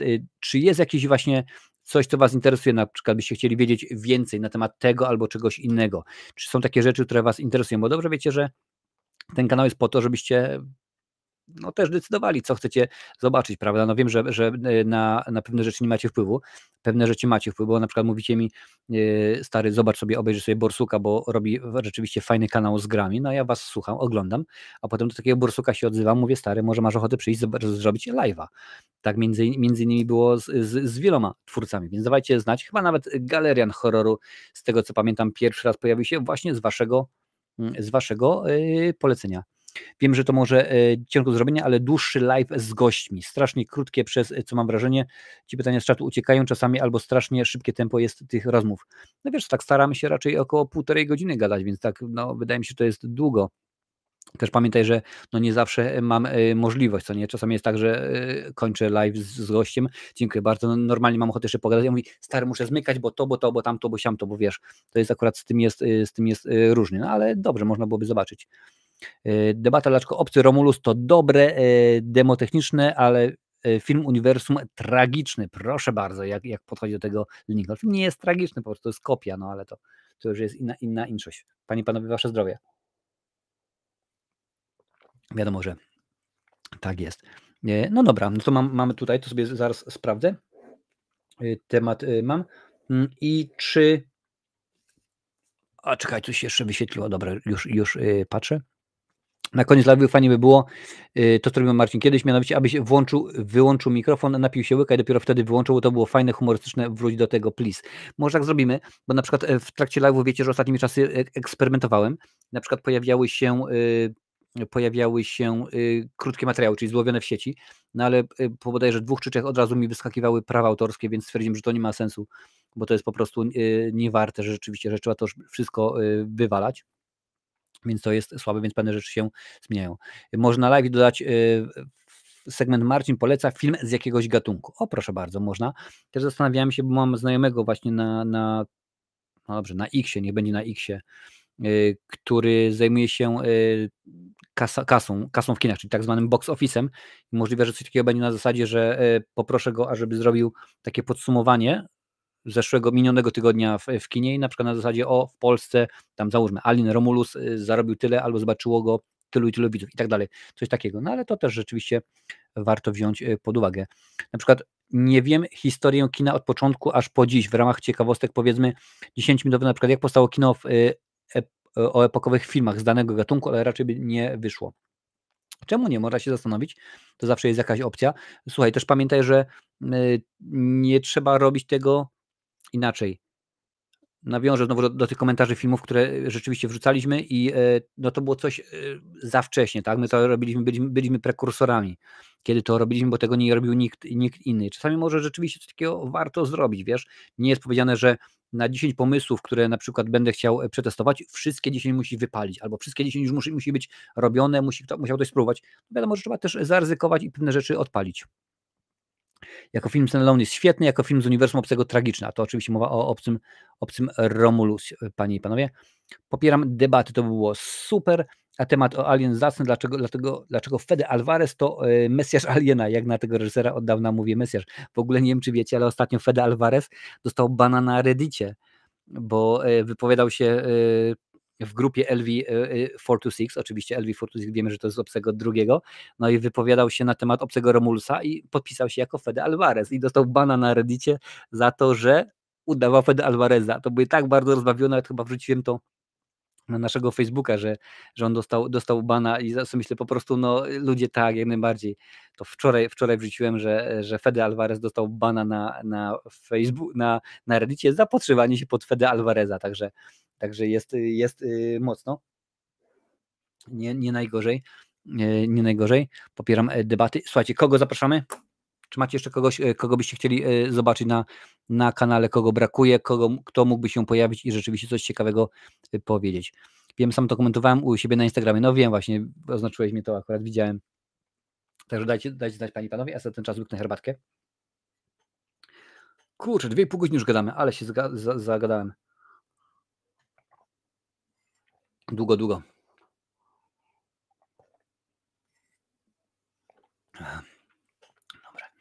Bardzo dobra herbatka. Dobra, o gościach mówiłem, o live charytatywnym mówiłem, no właśnie na kanale, pytanie w komentarzach było, pytania do widzów było. Dobrze, panie i panowie, czy macie coś jeszcze do mnie? Ja przypomnę, że dzisiaj świętujemy 4 lata na YouTubie. Mark Polonia i debata o rekinach. Nie no, chyba rzeczywiście nie mam ochoty z nim gadać, bo akurat to nie jest moje kino. Wiecie, to jest taka sytuacja, że ja lubię, nieraz jestem zapraszany na różnego rodzaju inne kanały, na YouTube, na Instagramie i tak dalej, i nie mam problemu z tym, żeby pogadać, dopóki temat jest taki, o którym ja gadam, jak najbardziej, o którym mam pojęcie. Bo ja się nie będę wypowiadał o makroekonomii w Indonezji, bo nie mam pojęcia na ten temat, czy o, powiedzmy, kinie irańskim, tak? No tego to może jest Łukasz Maciejewski, który ma taką wiedzę, że pewnie mógłby spokojnie się wypowiedzieć. Ale no, są rzeczy, nad którymi nie będę się rozwodził, bo po prostu nie znam i nie mam potrzeby. Spróbuj zaprosić Remka Mroza i oczywiście Marka Polonia. No, Remigiusz Mróz, no to rzeczywiście może niekoniecznie. Może niekoniecznie. Mark Polonia, no. Sobie gadam, zaprać na kanał. Problem z sobie gadam, z tego co pamiętam, chyba było zaproszenie, mi się wydaje, ale tam jest sprawa taka, nawet aż sprawdzę, wiesz, ale mi się wydaje, że tam jest sprawa taka, panie i panowie, że chyba nie ma czasu. Sobie gadam. Zobaczę w ogóle, czy o tym samym kanale myślimy. Tak, jak najbardziej. Jak najbardziej. Niestety, panie i panowie, nie ma czasu, nie ma możliwości, bo już było zaproszenie i było wszystko w porządku, no ale okazało się, że, bo oprócz tego oczywiście, że jest YouTube, no to też jest praca, prawda, a nie było czasu, także jak najbardziej zaproszenie było wystosowane, nawet chyba mówię moim wspierającym, że zgodził się na to, żeby wystąpić, ale potem się niestety okazało, że czasu, panie i panowie, nie ma, więc można zaprosić osoby, które na przykład opowiadają o grach, albo na przykład są specjalami od na przykład komedia, myślę, że są osoby od parodii, od Monty Pythona. Osoby od gier już zaprosiłem, czekam teraz na odpowiedź, zobaczymy, co się urodzi, czy rzeczywiście będzie jakiś odzew, mam nadzieję, że rzeczywiście coś będzie się rodziło w tej materii. No tak, no to jest to, że właśnie sobie gadam, nagrywa wesela i tak dalej, te rzeczy i akurat ciężko jest, a niedzielę, no to dobrze wiecie, że to jest bardzo zajęty termin. Jeżeli chodzi o komików, to już zapraszam kilka razy i teraz zaprosiłem kolejnego, zobaczymy, nawet jest w planach kolejna komiczka, no nie wiem jak tam nazwać, powiedzmy kobieta, która się zajmuje się stand-upem, więc zobaczymy jak to będzie wyglądało. James Nguyen i debata o gifach, tak, rzeczywiście, jak to wyglądają z tymi jego ptakami, bo to jest, panie i panowie, James Nguyen to jest reżyser filmów serii Birdemic, czyli Ptakodemia. Też tu jesteś, jak najbardziej Fragmentor, można zaprosić Fragmentora, pogadać o obcym na przykład. A czemu by nie na przykład? Zaprosić obcego i zaprosić Fragmentora, czyli Krzyśka i zapytać, słuchaj stary, co myślisz na temat obcego Romulusa i co myślisz na temat tego, że nowy serial o obcym będzie siedział na ziemi i będzie opowiadał o niesprawiedliwości społecznej i tak dalej, i tak dalej. Zawsze to jest jakieś wyjście. Także to jest zawsze jakaś opcja. Może by coś z tego, panie i panowie, ciekawego wyszło. Słuchajcie, tak patrzę sobie i to tutaj rzeczywiście jakieś bzdury. 300 osób już z nami było na YouTubie. Dziękuję bardzo. Nie mam w tym momencie póki co podglądu na Twitcha ani na LinkedIn, ale rzeczywiście masakrycznie dużo osób. Dziękuję bardzo, jesteście niesamowici. I ja bym Patryka Wegę zaprosił. Nie, no Patryk Wega nie ma w ogóle zainteresowania do tego, żeby przyjść. Teraz nawet nie Patryk Wega, tylko jakoś inaczej się już nazywa. Albo ludźmi z branży, montażystami, kompozytorami, oczywiście na miarę naszych możliwości. No wiesz, jeżeli chodzi o muzykę, to był już Kamil, był już Łukasz, więc rzeczywiście chłopaki, którzy zajmują się muzykami. Kolejny muzyk, jak już mówiłem wam wcześniej, jest w planie. Zobaczymy, czy rzeczywiście coś z tego wyjdzie. Akurat ostatnio wydał płytę, więc możliwe, że się uda na zasadzie, pewnie, że tak, pójdziemy nawet tutaj troszeczkę rozreklamować nowe wydawnictwo, więc może się uda. No zobaczymy. O grach też jest zaproszony. Słuchajcie, jest zaproszony, zanim temat siedzę w tym od dzieciaka. No proszę bardzo, no to słuchajcie, czemu nie? Jeżeli chcecie Fragmentora, słuchajcie, jeżeli chcecie The Fragmentor, żeby się pojawił na kanale, dawać znać, pisać na czacie tak. Jeżeli będzie tak, to będzie, jeżeli będzie dużo taków, to wbijemy. Wtedy coś wymyślimy. Bezalel, tak teraz się nazywa Patryk Wega, tak? Masakra, po prostu masakra, jak on się tak jak najbardziej nazywa. Jakbyś mógł pogadać o kinie Marka Polonii i filmach w tym stylu, to mogę siebie polecić. Ja nie wiem, czy mam właśnie ochotę gadać o Marku Polonii, bo ja tam jego jeden film widziałem i to wszystko, wiesz, to nie jest akurat moja bajka, bo mnóstwo osób na przykład, które gdzieś tam pierwszy raz się zetkną z kanałem, to na zasadzie, stary, no ja nie specjalnie lubię horrory. Ja mówię, ale horrory tylko i wyłącznie jest część tego kanału, to tylko kultowe horrory. No faktem, że nie ma na przykład takiego cyklu jak kultowe komedie, czy rzeczywiście coś innego i można by powiedzieć, w porządku, jak najbardziej kojarzycie z kultowych komedii, czy tam z kultowych dramatów, jakkolwiek by to nie zabrzmiało, no ale ja bym mógł się dużo znam na filmach na podstawie komiksów, proszę bardzo. Paradoks się zgłasza, więc rzeczywiście tych możliwości jest dużo i pewnie z wielu z nich skorzystam. Paradoks kamera, zobaczymy, co tam się u Ciebie dzieje, Panie Majster, na kanale. Proszę bardzo, a gdzie to tutaj jest? Czemu tutaj w ogóle Cię nie ma? Czekaj, może by to inaczej zrobić, inaczej Cię wyszukać. Paradoks kamera. Przyjdź na kanał, proszę bardzo. Można przyjść na kanał? Pewnie, że tak. Można. Stary, no ale ty masz ostatni materiał opublikowany 9 miesięcy temu. No to co, ty musisz się wziąć do roboty, jak chcesz gadać o filmach. Pewnie, że tak, nie ma problemu, bo widzę, że filmy są i subskrybenci są, ale to musisz, wiesz. Ja bym się nie rozgadał o filmach spod ręki Full Moon Features. No, kolejny. Słuchajcie, to możecie się spotkać, także nie ma problemu. Test zmieniło się. Co się zmieniło? A nie wiem, co się miało się zmienić. Dawać mi tu Lincolna. No widzicie, więc jest dużo opcji. Pewnie będę, ten odcinek dzisiejszy, jak i pewnie inne też będę oglądał jeszcze raz, więc będę musiał sobie zobaczyć, jak to wszystko wygląda. Ja mogę pogadać z tobą o kinie japońskim i o kaiju. Widzicie, proszę bardzo, bardzo ładnie. Czyli fajnie, czyli się rzeczywiście dzieją się pewne sprawy i to mnie się, panie i panowie, podoba. Już tutaj sprawdzę sobie, Jerewanisz, twój kanał. Przejdź na kanał, proszę bardzo. To rzeczywiście 4 służby. A to się u ciebie nic nie dzieje w ogóle. Dobra. To ja akurat nie w ten. To jest służba wzywa, co to jest? Aha, dobra, kolejna gra, jakaś reklama wjechała, nie ma problemu. Wiem, że kiedyś robiłeś, ale odświeżyłbym live o braciach Marx, gdzie byś o nich opowiadał, poleciłeś dobre książki o nich, pokazałeś swoją kolekcję filmów, jaką masz z nimi. Tak, to pamiętam, że robiliśmy z facetem z Google Box, jak to się nazywa. Też wcześniej, ostatnio przeglądałem, że wcześniej też był jakiś materiał, chyba jeszcze na starym kanale, więc tak o braciach Marx ze 2 materiały były. Więc możliwe, że coś tak jest. Imię, bo zmieniłem trochę ogólnie o grach, będę robił, a nie tylko o swoich rzeczach. No i w porządku. No i elegancko. Nie, dobry, panie i panowie. Czyli jest mnóstwo pomysłów, jest mnóstwo chęci, tylko teraz trzymać się i działać i jak najbardziej śmigamy i nie ma najmniejszego problemu. Póki co nie zwalniamy tempa. Za tydzień oczywiście normalny live, gdzie będziemy sobie gadać o tym, co tam w Hormudzie. Jak mówiłem ostatnio, a właśnie gdzieś tam jakieś pół godziny temu, Restream, tą aplikację ja tak do końca zadowolony z niej nie jestem, ale akurat będzie nam jeszcze kilka miesięcy, potem się może coś zmienić. Słuchajcie, panie i panowie, na koniec losowanie zrobimy jeszcze. Jeszcze jedno losowanie, bo obiecałem wam, że będzie. Może coś o sitcomach. Pewnie, że można o sitcomach. Tematów jest dużo, także bardzo mnie cieszy, że wpisujecie je, bo to jest zawsze coś, co się dzieje. Panie i panowie, słuchajcie, mam wam mogę wam pokazać? Mogę wam pokazać. Mam wam do rozdania jeszcze jedną rzecz. Udostępnij, proszę bardzo. Blu-ray, tym razem, panie i panowie, Blu-raya z Robocopa. 4 filmy, czyli kwadrologia, tak? Co prawda wygląda jak włoskie wydanie, aczkolwiek ma polskie napisy, a to jest najważniejsze. Także panie i panowie, kto chce wziąć udział w tym losowaniu, proszę wpisać na czacie Robocop. I będziemy losować Robocopa. Także o krakowskim MPK, no nie, no wiesz, krakowskie MPK to pewnie to samo jak i tarnowskie MPK, pewnie podobne, także niespecjalnie mamy ochotę o tym gadać. Tym bardziej, że ja się staram, mimo wszystko, że te shorty są takie, to wiesz. Dobra, ta ruda już wypita. Panie i panowie, kto by chciał wziąć udział w Robocopie?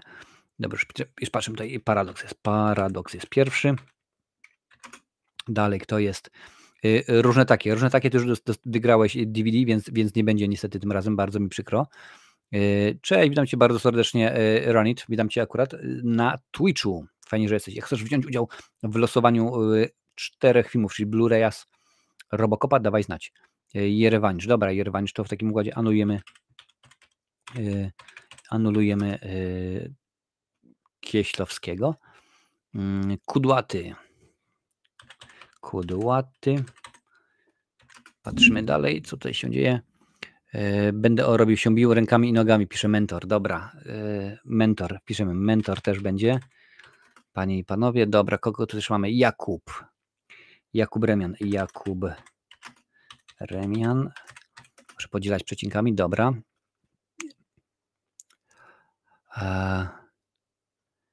Dobra, kogo mamy w porządku? Hardstyle jeszcze jest. Hardstyle. Słuchajcie, jeżeli ktoś chce jeszcze wziąć udział w losowaniu Robocopa, panie i panowie, to wpisujcie na czacie Robocop, żebym wiedział. Mam jeszcze chwilę, już jest w tym momencie Paradoks, Jerewanicz, Kudłaty, Mentor, Jakub Remian i Hardstyle.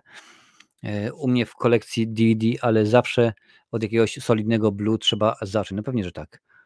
Jeszcze ja, Wiktor, dobra, Wiktor Z, dobra. Czy mamy kogoś jeszcze? Zaraz będziemy losować. Także panie i panowie, dam wam jeszcze 2 kiwnięcia ogonem. Także osoby, które wygrały albo wygrają, odezwacie proszę do mnie do końca miesiąca. marcinowerecenzje@gmail.com. Jeżeli nie będzie odezwy, to bardzo mi przykro, ale nic nie będzie z tym. Tak, Wiktor, już się wpisałem jak najbardziej, także jest. Dobra, no to jeszcze daję chwilkę, bo wiadomo, że jest opóźnienie względem tego, co się dzieje na YouTubie.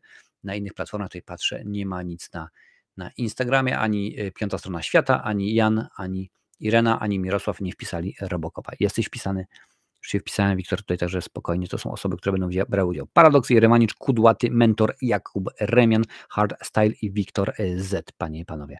No więc jeszcze ostatnie odliczanie. Jeżeli macie możliwość, to dawajcie znać. Jeszcze jest Szachraj. Dobra, Szachraj, dawaj Szachraja. Szachraj się jeszcze pojawił. Panie i panowie, 3, 2, 1, 0. Losujemy. Szachraj.